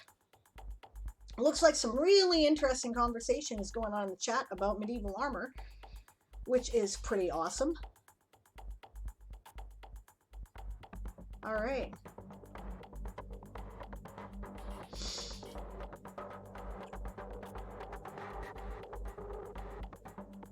So Dazzlecat now just needs to know what kind of stats her Brigandine armor would have in 5th edition D&D, because she wants to add it to the gaming world. DM Stretch suggests 1 AC lower than full plate, but a better max dex. I would agree, by the way. It makes sense to me. I should totally get that, by the way, for my characters. Yeah, Brigandine so needs to replace studded leather in mainstream fantasy. They used to have Brigandine armor as a separate stat, or like a separate armor, and I don't remember. It was in my early days of gaming, so it was either 1st edition or 2nd edition, and I couldn't tell you which one, right? But they actually did used to have Brigandine, but I don't think they approached it realistically. I think they gave it something like an AC4 bonus, which, you know, it's bullshit. So Dazzlecat says, I think I'll replace studded leather with ribbed leather. It was a chest piece, whereas Brigandine is a full suit, or will be, a hauberk and leggings. DM Stretch says, well, Brigandine could also just be the torso part. Yeah. Dazzlecat just wants a clear suit of it, though. Buckle-on leggings like chaps. That was what my armor setup was. I know that's not historical, but I will claim poetic license. Okay, so this leads to my soapbox rant of, this is fantasy. It doesn't have to be historical. It's not required to be. There are fucking dragons. Dragons are not historical. We do not have dragons, right? So why should anything else be historical? It just needs to be realistic for the available technology of the time. If you're going to establish it as loosely medieval technology, then it doesn't really matter whether or not somebody actually did come up with the idea that you have. If they could have with the technology that is available at the time, then that should be fine, you know? So, and the reason why I strongly dislike this whole insistence on historical accuracy in medieval fantasy is, first of all, it's a gatekeeping tactic, right? It's intended to keep women and people of color from having, and gay people from having starring roles in stories, right? Which, fuck off, right? And secondly, it becomes a gatekeeping tactic in that these, you know, elitists go on and on about the details of armor. I mean, okay, look, your average reader doesn't watch Shadversity. Your average reader does not study the German medieval combat manuals. Nobody cares. And if you go into that much detail about it, you're going to lose people, right? So by all means, study it if you want to get a feel and try to capture some of the essence of historical reality, but it doesn't have to be historical if it has some grounding in historical, even, you know, whether it's writing or gaming. Then you create a feeling of authenticity, which is far more important than actually being technically accurate, which in my opinion just slows down the game or the plot and is nonsense. Okay, there. Soapbox rant ended. I should probably clip that. Alright, Diane Stretch says, I think it would also be great if they would divide the armor in D&D down to its parts. Don't have to go full individual sections, pauldrons, cuirass, sabatons, etc. But torso, legs, arms, helm, helmet would be good. Yeah, why don't they do that? That would make much more sense. I agree with you. But it would be more complex, but I would like that. Yeah, they were trying to keep it simple. There's already a variety of armor types, and I'm sure that's why. But, you know, I think it would create, and it doesn't have to be that much more complicated, right? Okay? What is the armor piece made out of, right? That gives you a +1, depending, right? What is it, you know, where does it go?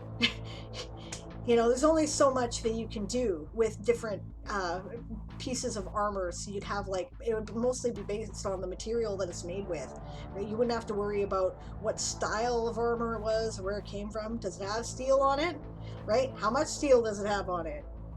You know? I mean, really, there's only 3 variations of pauldrons when you think about it. Or you're not wearing pauldrons at all, and some armor didn't have pauldrons. If you're wearing a chain shirt, you don't have pauldrons. You don't get the pauldron bonus. Doesn't seem complicated to me. Okay. Yep. Or at least hauberk and leggings, helm, bracers, greaves. Yep. Or bracers, gauntlets, and greaves boots. Yep. That's Dazzlecat said all that. DM Stretch says, well, I'd say arms, so bracers, gauntlets, and pauldrons together. Yes, and then greaves and sabatons together. I can never remember what the upper leg armor is called. I can't either, ever. I don't know why I lose it. Let's look that up, right? Why not? What is the thigh plate on a suit of armor called? I guess I should look at this, right? Kus, right? Sabaton covers the foot. Yep. So you had the right term there at one point, DM Stretch. You just didn't necessarily connect it to the right spot. Okay. Dazzlecat says, yeah, trying to streamline it for players to understand too. A suit is easier to track in notes than all the pieces. Yeah, and that's probably why they did that. Now, gorget. Or tacet, that's another, yeah. And, you know, gorget, very important piece. And gorget, right? Gorget is going to be made out of leather, or plated, or brigandine, right? Or metal, right? That's it. There's no point in a chainmail gorget, right? It's not going to do anything. It doesn't serve the functional purpose. So, you know, you're either going to have that piece or you're not, right? Yeah. DM Stretch re-rant. I thought throwing fireballs was natural. Laughing my ass off. Exactly. Give me a break. Right? Give me a break with your historical accuracy nonsense. Is this an alternate history piece? No? Then screw off. Yeah. Okay. Yeah, it's true, but I love studying that stuff. I love studying it too. I have a 20 plus year interest in it. I've done medieval reenactment. I've fought in armor. I've fought in, like, rapier style fighting, you know.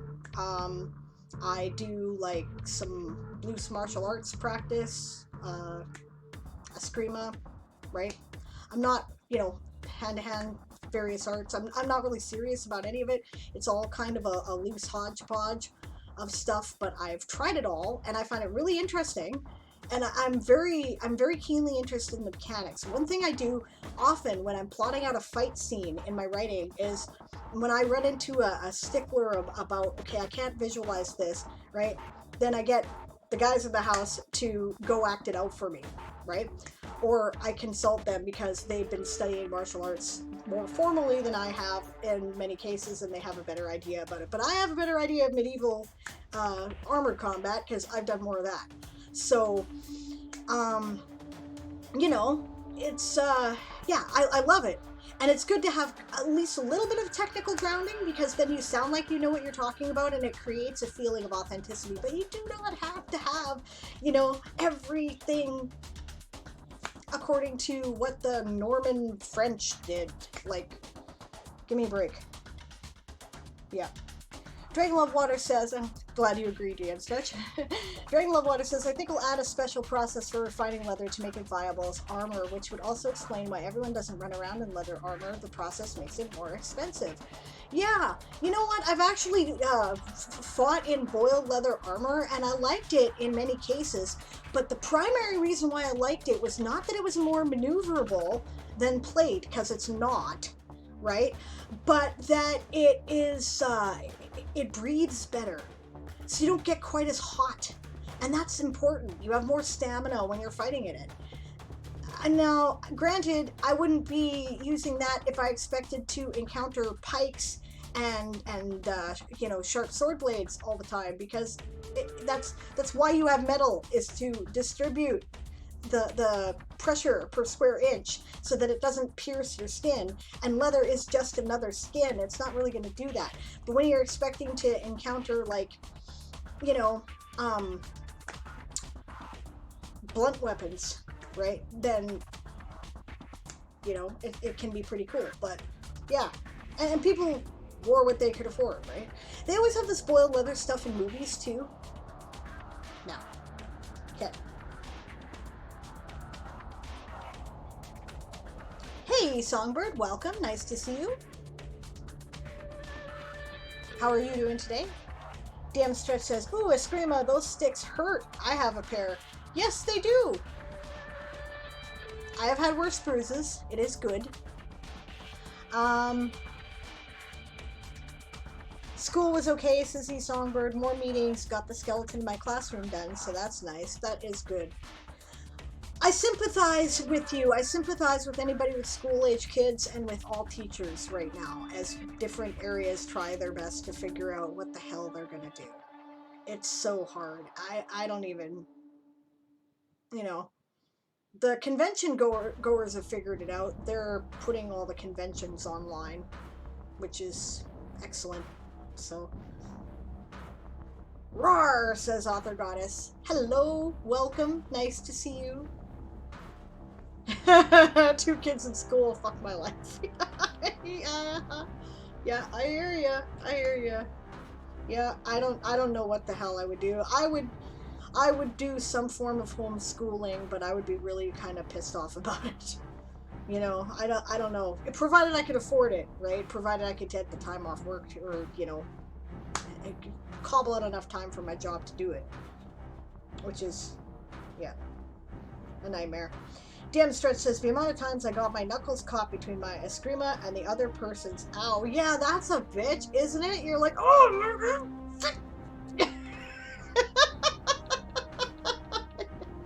yeah, I hear you. Mm-hmm. It's my senior year, says Dragon Love Water.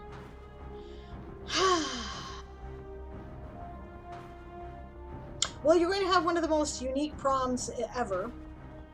I suppose there's that to be said. DM Stretch is like, yes, that is his reaction, exactly.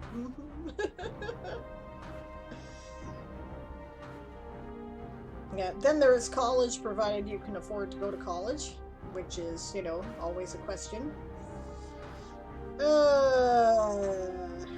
Everything's gonna have to move more online. It's just gotta be done. And we predicted that that would be the case, right? Like, but we weren't expecting to have quite this pressure to do it, right? And we're the generation that's setting it up, right? We're the ones who have to do it. And probably it's gonna stay that way, I think. I don't think that we'll be as likely to go back to classrooms in the same way once that infrastructure has been built. But building the infrastructure when it doesn't exist is a bit of a nightmare. Yeah. Dragon Love Water says, I may try and take a year off. My local college is pretty good and cheaper than state. So, yeah, you know what? Maybe that's a good idea, things being what they are. Give yourself a year, and then maybe you will have vaccines, right? And then you can go to, like, an actual college. Or maybe we'll have flattened the curve enough that things will be manageable to go to a college, right? Good luck, guys. I don't know, man. Okay, we got half an hour left. What do you guys want me to do with it? Shall I go back to work on some editing and do some time writing? Or do you guys want me to take a look at the Flash Challenge? E Songbird agrees. Makes sense, Dragon. Author Goddess says, I am piecing out to Finland in a year.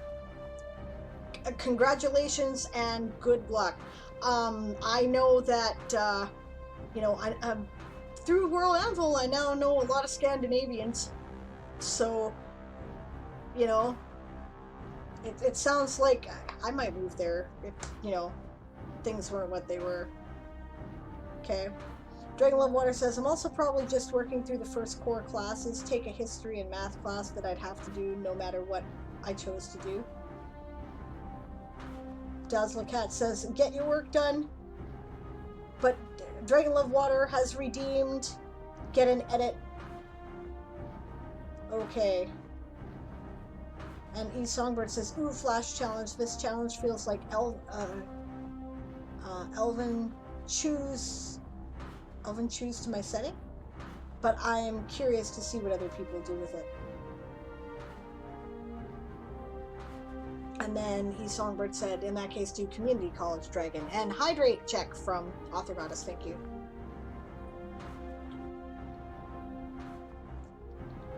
Nice deciding, Sable. Yep. E-Song, I'll post mine here in chat for you to read if you want. Oh, decoding. Elven shoes, E-Song? Yep, she says. Actually, I had something, at first I was like, I don't have any ideas for this, and then I thought, oh, wait a minute. I do. I have something that's actually very important to the world. That is really... it fits this challenge perfectly. But my problem with it is that it's kind of a spoiler. Right? So, But then I thought about it and I thought, does it really change the plot at all? Not really. It's a deep lore. So, I think I can get away with it. Okay, Dragon Love Water, if you want a good edit, then I would not suggest doing this today, honestly, because we only have a half an hour left and a thorough edit might take an hour. Let me have a look at it, and I will see if I think I can get it done in that time. Oh, maybe. Okay. Alright. Okay. Actually, this doesn't look that hard. Okay, I will do your edit, and then we'll, Actually, no. I am going to do my writing first, then I will do your edit. That's how we're going to do it. Because then we will end up talking when we leave to raid Zog today. Right? So, it's short. Yeah, it is short. Okay, that works. Dazzlecat's like, get your work done! Awesome, thank you, I appreciate it. DM Stretch says, main reason I haven't done the Flash Challenge, my article would be just 3 words. The normal way.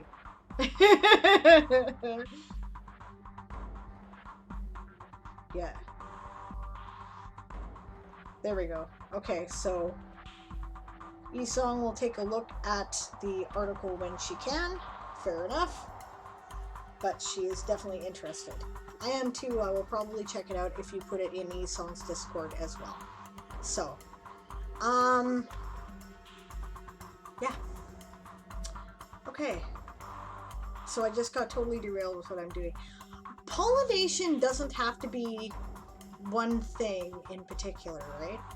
So, and yeah, if you don't have anything for the Flash Challenge, you don't have anything for it. But I do. I have something. So, all right, we're gonna do some writing, and then we're gonna do the edit. I estimate this should take what, about?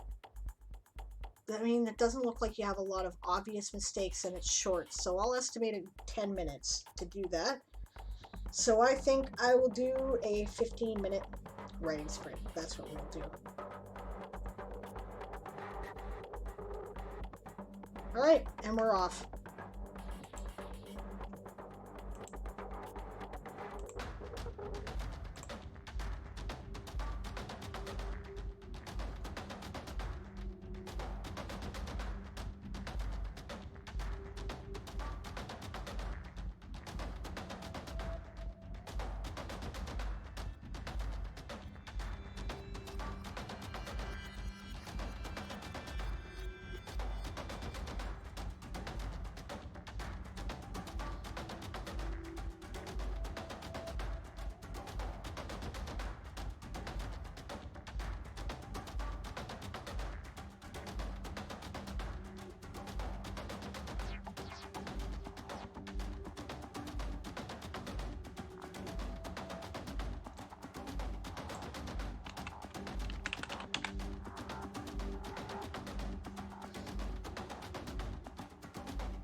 All right, backup saved.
This is the chapter I have to publish today.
This portion of the book that I'm working on here gives me an opportunity to talk about something which is not really understood a lot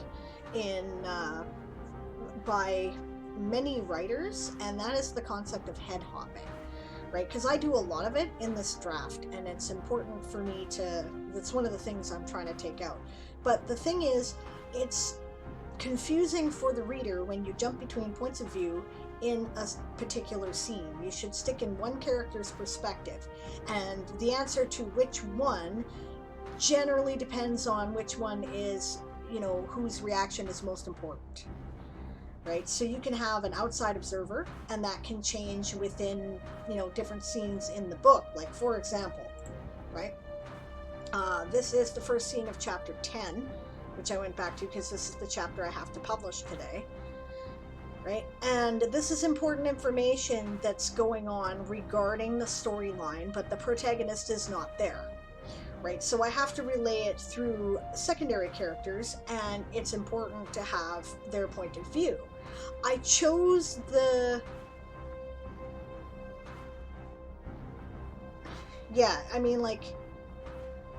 in this case, I chose a more omniscient third person, because it's important to understand it, and I don't really want you to kind of, I don't want you to be completely in my secondary characters' heads, right? So I do go kind of back and forth with this, but not in a way that is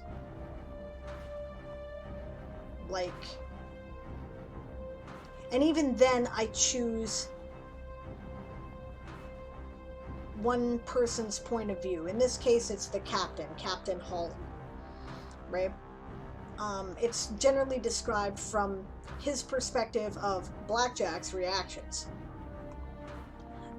But in scene 2, I go back to sticking with the protagonist's perspective. So, yeah, just some FYI there.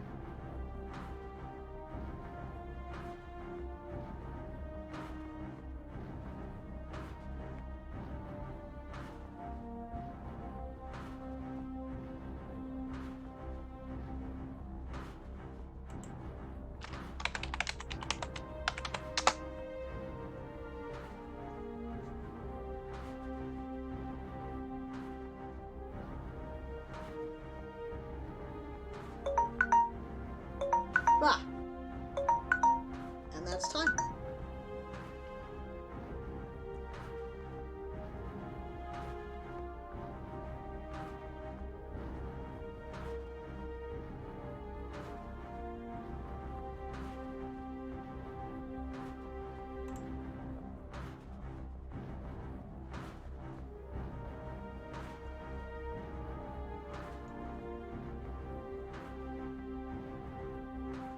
All right.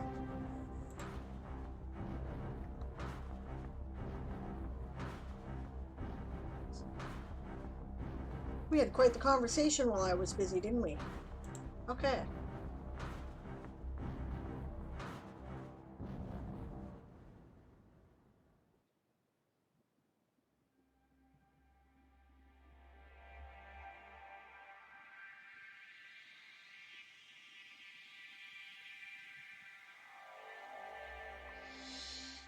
Okay, yeah.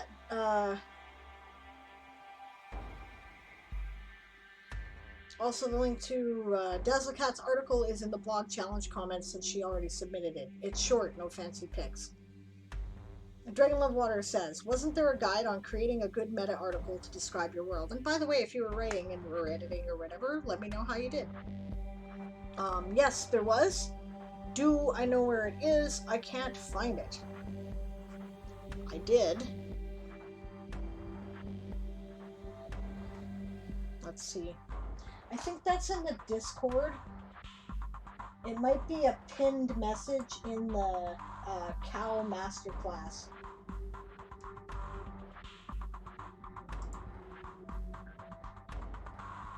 So let's see. Cow Masterclass.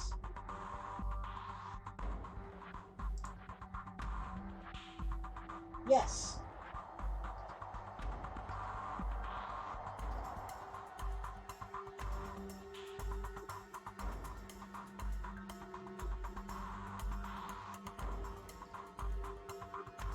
Okay, so yeah, exactly. Go into the Cow Masterclass channel on the World Anvil Discord and check out the pinned messages. There are examples of how to do it. But Dazzlecat also says you can follow the points for Synagazia. It's basically the same thing. Synagazia, if you haven't heard about it yet, is a group project of the couple of members of the Anvilite Streamer Corps. They are encouraging people to create a co-authored world where you kind of create your own region within the world. They're accepting up to 25 creators to do this, and I believe there is a link in the chat that you can follow if you'd like to participate in that. So, and it sounds like a lot of fun, and if I had more time I would do it, but I think I've got enough on my plate right now, so I'm not going to be. But I definitely encourage people who are looking for challenges and ideas and co-creating a world with someone, which is always fun, right? Definitely check it out. It sounds like it's really neat. Kahuna the Elder and RPG Dinosaur Bob are the architects of that, with, I think it was E-Song's idea, or at least they credit her with it. So yeah, okay. Yep, the link is there. Dan Stretch says, finally got some inspiration! Yay! Awesome! I think you can go into Kahuna's chat, even while he's offline, and put in an exclamation code and get that link. Can't remember the code though. Yeah, that's hard to remember when you're doing first draft. Which, the head hopping thing? Yeah, it is, which is why you get that one on the edit, right? But that's what editing's for. That's one of the things. That's the kind of thing you would do, ideally on your second or third edit pass, right? Diane Stretch says, currently writing the scrapbook for 2 articles, 116 words between 2 scrapbooks, 73 in one, 43 in the other. Congratulations, that's excellent. I finished off the last 2 scenes of the chapter I had been working on and started a secondary check of the chapter that I have to publish today, which I think I did 1 scene, so I'm pretty happy with that.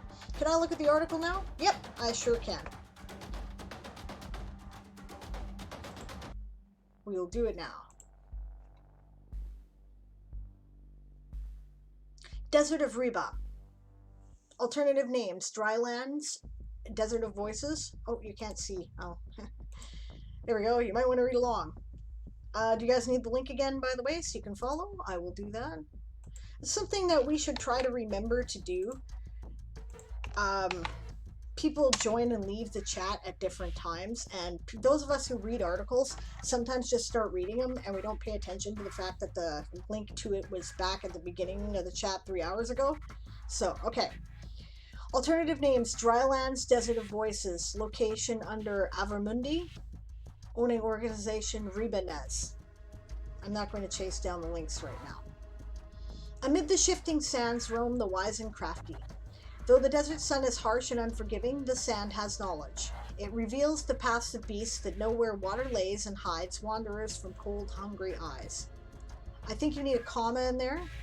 It reveals the paths of beasts that know where water lays, comma, and hides wanderers from cold, hungry eyes. Technically, the Oxford comma thing, you should have a comma between cold and hungry too, but I'm not going to be a pedant about it. It knows the time long ago when it first fell and scorched the plains, turning them into the desert they are today. You need a comma here. It knows the time long ago when it first fell, it fell and scorched the plains, comma, turning them into the desert they are today. The sand on the beach it made from the shells of mollusks. What then is the sand of the desert made of? Excerpt from a book on Avermundi by Chivy Scalefeather, who's an important character. Excerpt is spelled incorrectly. It is spelled, I'll put it in the chat, EXCERPT.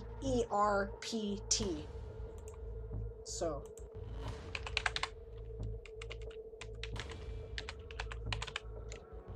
there. All right. Geography. The northern area of the desert is rocky with patches of cacti and tough date trees that soak up water that lingers underneath the large boulders that cover the landscape there. That is a rather long sentence. We need to break that down. Let's see if we can do that. The northern areas of the desert is rocky, comma, with patches of cacti and tough date trees that soak up, a comma there too probably, which soak up water lingering underneath the dark boulders that cover the landscape. That would be better. It's still not ideal. As a matter of fact, here, you said rocky and then large boulders cover the landscape. That's a redundant statement. You don't need both of those. I would think the large boulders that cover the landscape is a more descriptive phrase, so that's the one you want to keep. Right? So let's see. The northern area of the desert, now,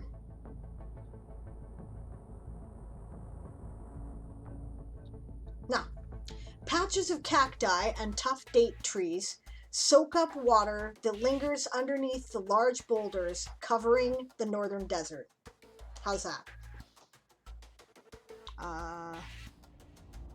You know what? And I'll put that in the chat too, because that's complicated how I change that around.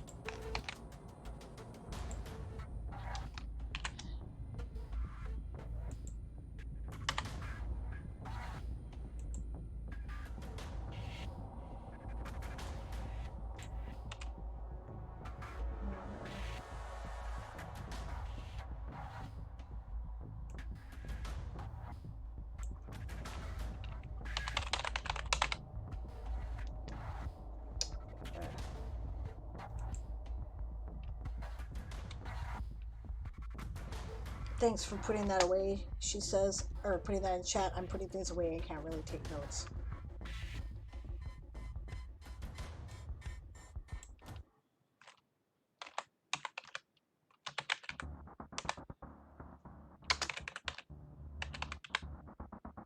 There. That maybe. All right. Further south, there is only dune after dune of sand. Aside from the strips of green around the river, an occasional oasis. That's fine, but you may want some commas in there, and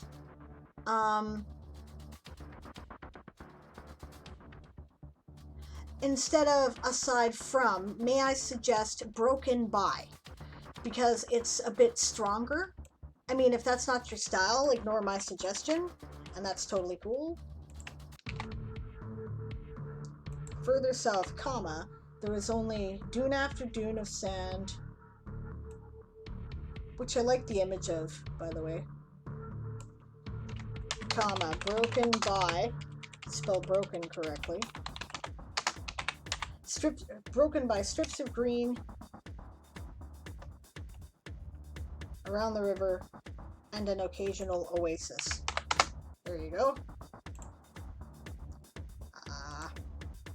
While traveling the sands, you are likely to find an entrance to the dark dwellings and may delve into the strange twisting tunnels.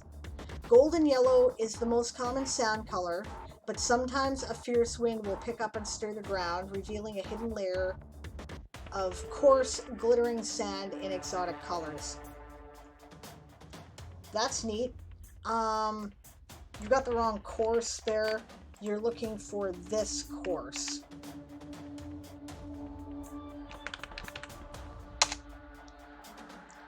Alright, flora and fauna.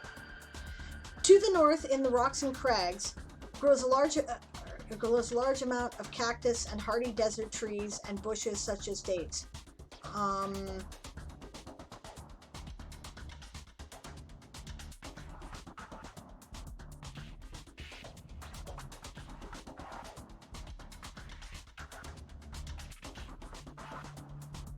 Desert goats like the rocky areas, and you can often find snakes and lizards sunning themselves nearby the safety of a crag. Okay, you've already mentioned the cactus and desert trees and bushes here in your geography, so, and the rocks. Although I like the image here of in the rocks and crags. So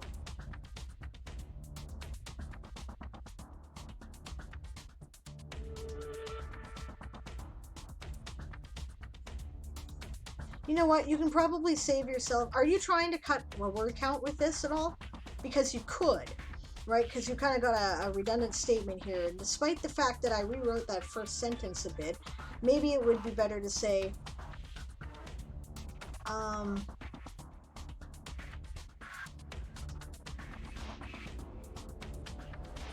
No, I don't know. It's one of those things that's a little bit more complicated when you're doing something like this. In the rocks and crags of the northern desert, a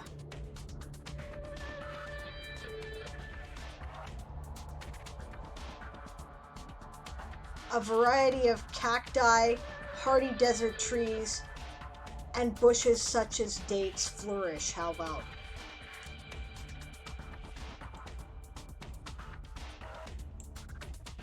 Let's see. How would I do that? You're not particularly worried about it? Okay, that's fair enough. In the rocks and crags of the northern desert, large variety, or maybe just variety,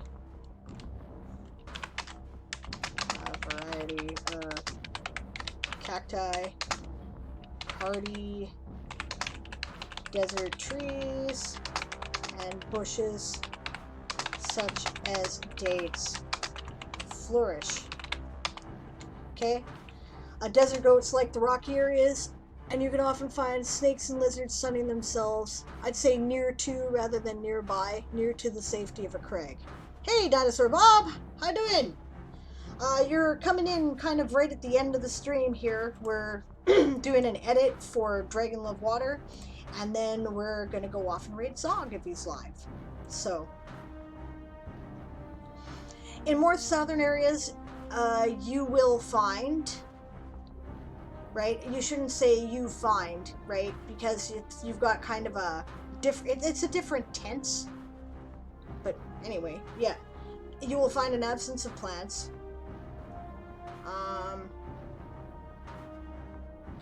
That seems a contradictory sentence to me. I mean, it makes sense. There's nothing wrong with it per se, but it's like, you will find nothing. Now, you know? It sets up an expectation that it doesn't provide, right?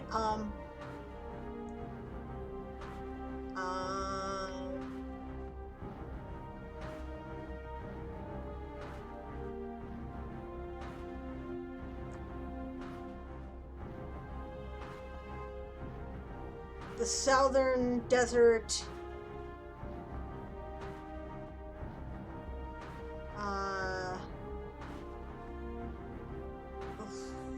lacks vegetation, maybe?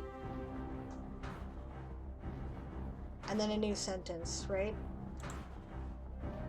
Zog isn't live yet. Okay. I have to keep allowing that for some reason. Round Strider says, yay!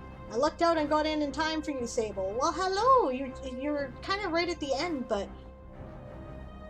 yeah, we're doing this edit, and then hopefully Zog will be live, and we'll go check him out. But... alright. So where was I? Yeah. But it's nice to see you. How are you doing today? How are you, Bob? Yeah. The southern desert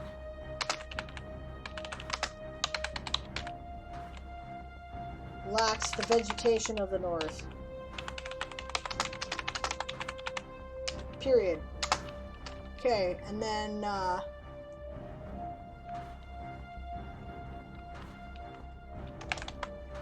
any animals? Oh, he's auto-hosting me? Is he not intending to go live today? He's on the schedule. Strange. Any animals? How about just animals? Or are you trying to imply there's only, like, there's that the animal life is kind of rare? Well, yeah, okay, that works. Any animals linger, yeah, until night comes. And that's another sentence. I think there's nothing wrong with that next sentence at all. You will find sidewinders, large scary bugs. Large scary bugs. What do you mean by large scary bugs? I think you need to flesh that out a bit, but I'm not going to do that right now. Because, you know, what do we find? Are we finding, like, big beetles, scorpions? Are we finding, like, you know, flies? Right?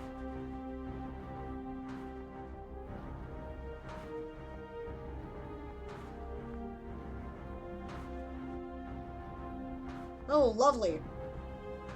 Author Goddess sighs.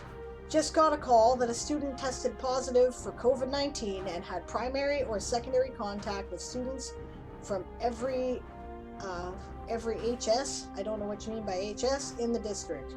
Lovely. Yeah, I need names for them, but I don't have time right now. Yeah, fair enough. Just something to flesh out later, and that's cool. Yeah, sidewinders, large scary bugs, desert hawks, and giant hawks. That's cool.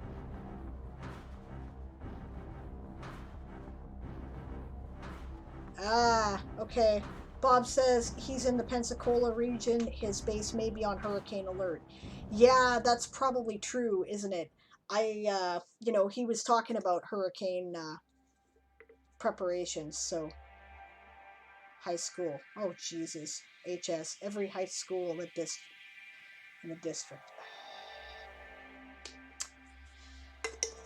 Great. So now everybody has to get tested, right? Now, my high schoolers are not going because of the same reasons, Realm Strider tells Author Goddess. Yeah, I hear you. But some people are not in a position where they can homeschool, right? If you can, great. But if you can't, you know, I know that both Author Goddess and her husband work, and they work a lot, right? So, and weird hours often too. So, I keep my fingers crossed. That's. We are remote learning, but my oldest is doing marching band, she says. Yeah, Realm Strider agrees. I know most are gonna end up quarantined. That's a fact. Okay, back to the article. Around the river is green. How about the shores of the river are green?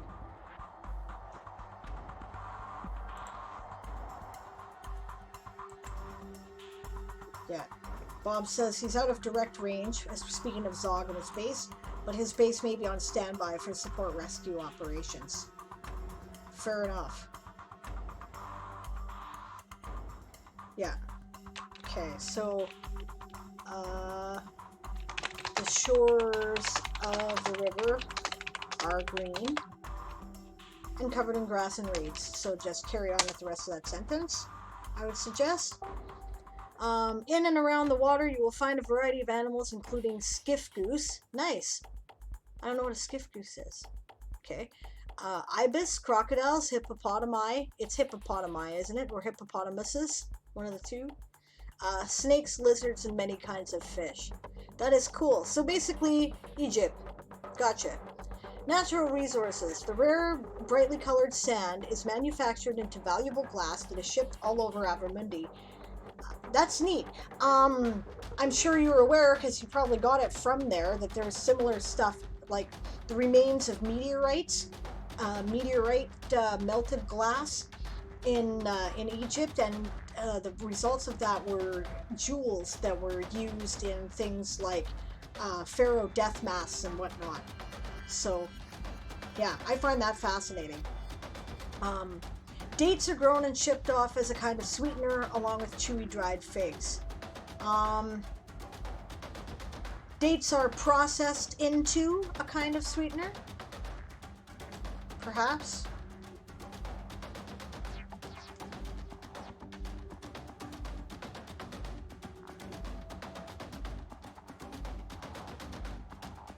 I like that image too of chewy dried figs. Dates and chewy dried figs are a major export. Period. Dates are also processed into a kind of sweetener. Maybe something like that.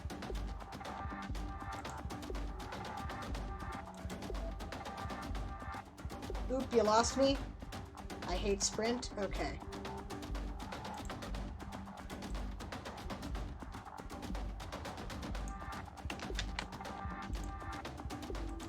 Alright, let's do this. Dates and chewy dried figs are a major export, and dates are also processed into a kind of sweetener. There you go. Remember that you can always go back to the video on demand of this, and you'll want to start at about 20 minutes before the end of the stream in order to get this. So, rock salt and sulfur are mined out of the hard cliff faces in northern areas of the desert.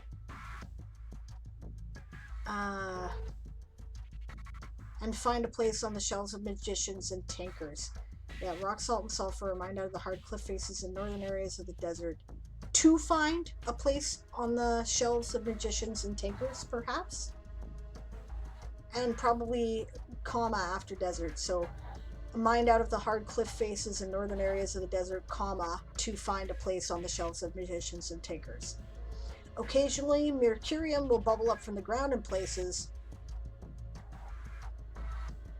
and is a valuable treasure as well as a deadly hazard. Occasionally, mercurium will bubble up from the ground in places, comma, which is a valuable treasure as well as a deadly hazard. History. During the Year of Blood and Ash, a volcanic eruption and large earthquakes created the massive chasm in the north that holds the city of Sakanathran.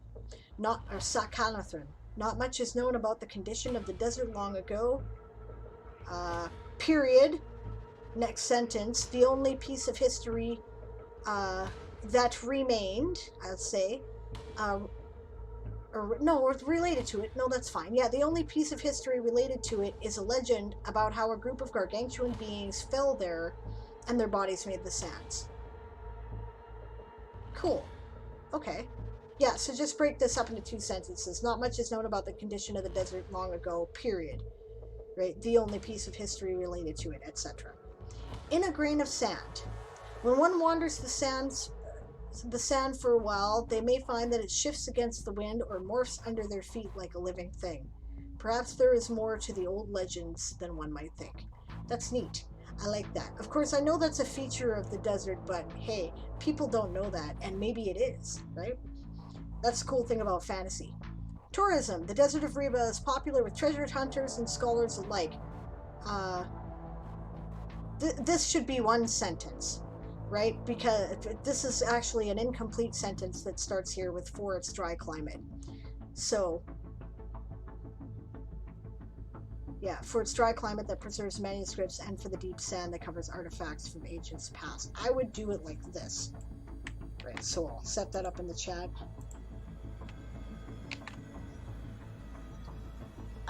Why did it do that? Stupid thing. For some reason, it copied your sidebar into the chat too. Okay, it's popular with treasures and the desert of Reba is popular with treasure hunters and scholars alike, both for its dry climate that preserves manuscripts, comma, and for the deep sand that covers artifacts from ages past, which is a really evocative way, and I like where you're going with there. Right, where you're going with that, right, to end the article. And that's neat. I want to explore this place. Good work.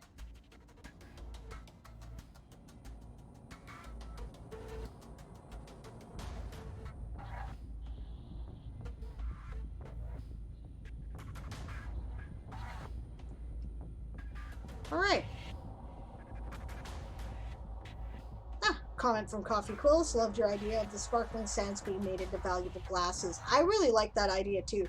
That's some good evocative imagery and a neat, unique world building element. Well, shoot, guys, because I really can't stream much longer. I am going to check and see if anybody is live at the moment. If you are not live, but you would like to do a fill-in stream, I can always read you, but let's see. And if not, I'm just gonna have to end her, right? Or I'll send you off to one of my friends from the Twitch Writers Network, seeing depending who's up. Hey, shoot, the only one I follow currently who is live is Arcadum, and they're a Dungeons and Dragons stream, so I'm not really sure that you guys would have an interest in that. Zog is still not up. Okay. Kahuna Quiet is gone down, I'm sure by now. Huh. Yep, Realm Strider says, Sable, talk to you later tonight. Yes, you will, because I'm usually to be found hanging out in Darth Nicholas's late night from the Forge Closet stream. So that's really awesome.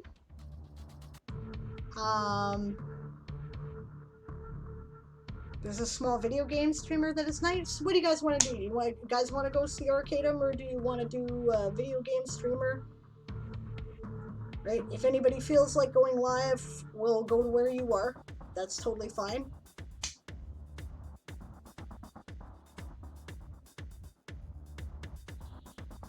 Maybe I'll be back later depending on what's going on this evening. But if I stream any longer, my hubby's gonna kill me, so. Oh, this is something new I haven't seen. Creative Countdowns with writer Greg is on later tonight.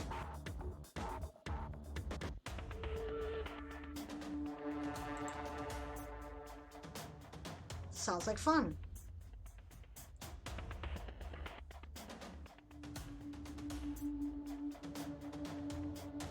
I noticed we got some doubling up on the calendar as the new calendar transition happens. No, okay, that's all we got. So Arcadum won't even notice me rating because they're like this huge stream. The DM Lair is live on my list. He's a D&D YouTuber playing a D&D game. Okay. What the heck? Why not? With nobody else available, that sounds like a good idea. Okay, coming up on the channel, tomorrow at 2 o'clock p.m., I believe, Pacific time. Yeah, that's right. 2 o'clock p.m. tomorrow Pacific time, directly following the World Anvil stream. There, I believe they've got their Tequila Star Rise campaign tomorrow, right? Provided they actually do go live, because I understand that Janet's still not feeling too terribly shit hot after her wisdom teeth pull. But if they are live, then we will be live directly after them at 2 p.m. Pacific time for an hour with our monthly community stream, State of the Multiverse, where Aaron and I will tell you about what we've got coming up on our worlds, our Discord community, our Patreon, our channel, and, you know, especially with our focus on activities in World Anvil, right? Kind of give you a monthly, you know, this is what's coming up.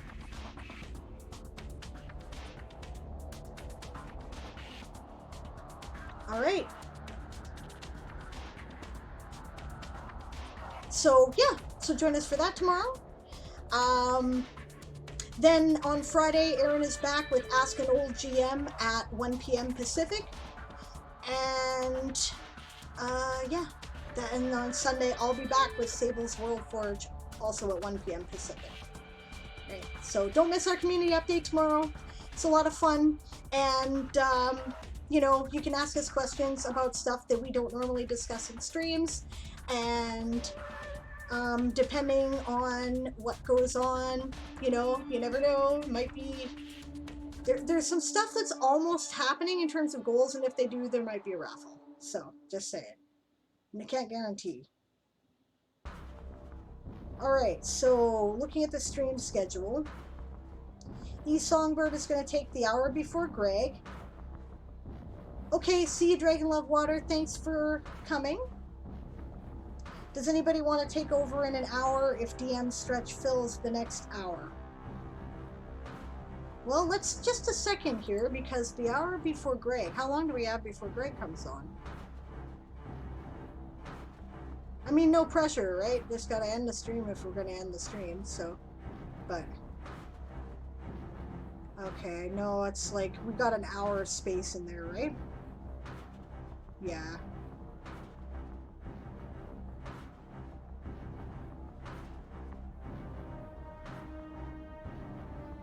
But DM Stretch, if you were to spend the next, come on, right, then there would be like all of 45 minutes between streamers, just saying. Oh, Zog was due to do 2 hours? Okay, so he was starting later today. I don't know, it doesn't say so on the schedule. The schedule is really confused right now. Alright guys, tell me who I'm rating, and we'll go do that. Because I gotta get off the air. If you wanna take the reins, then I'll pass it over to you. And if you don't, then we'll go raid your video game streamer if you give me the channel address so that we can do that. And thanks for joining me today, guys. This was fun. Anything you want.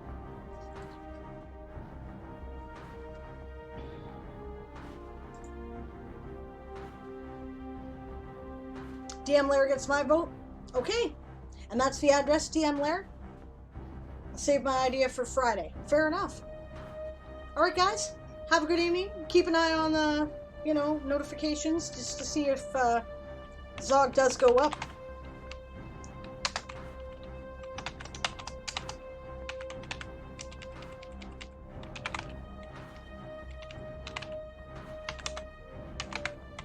Don't forget that our raid shout is prepare to be boarded, because we are the Sable's privateers here. And I will see you guys out there in the universe.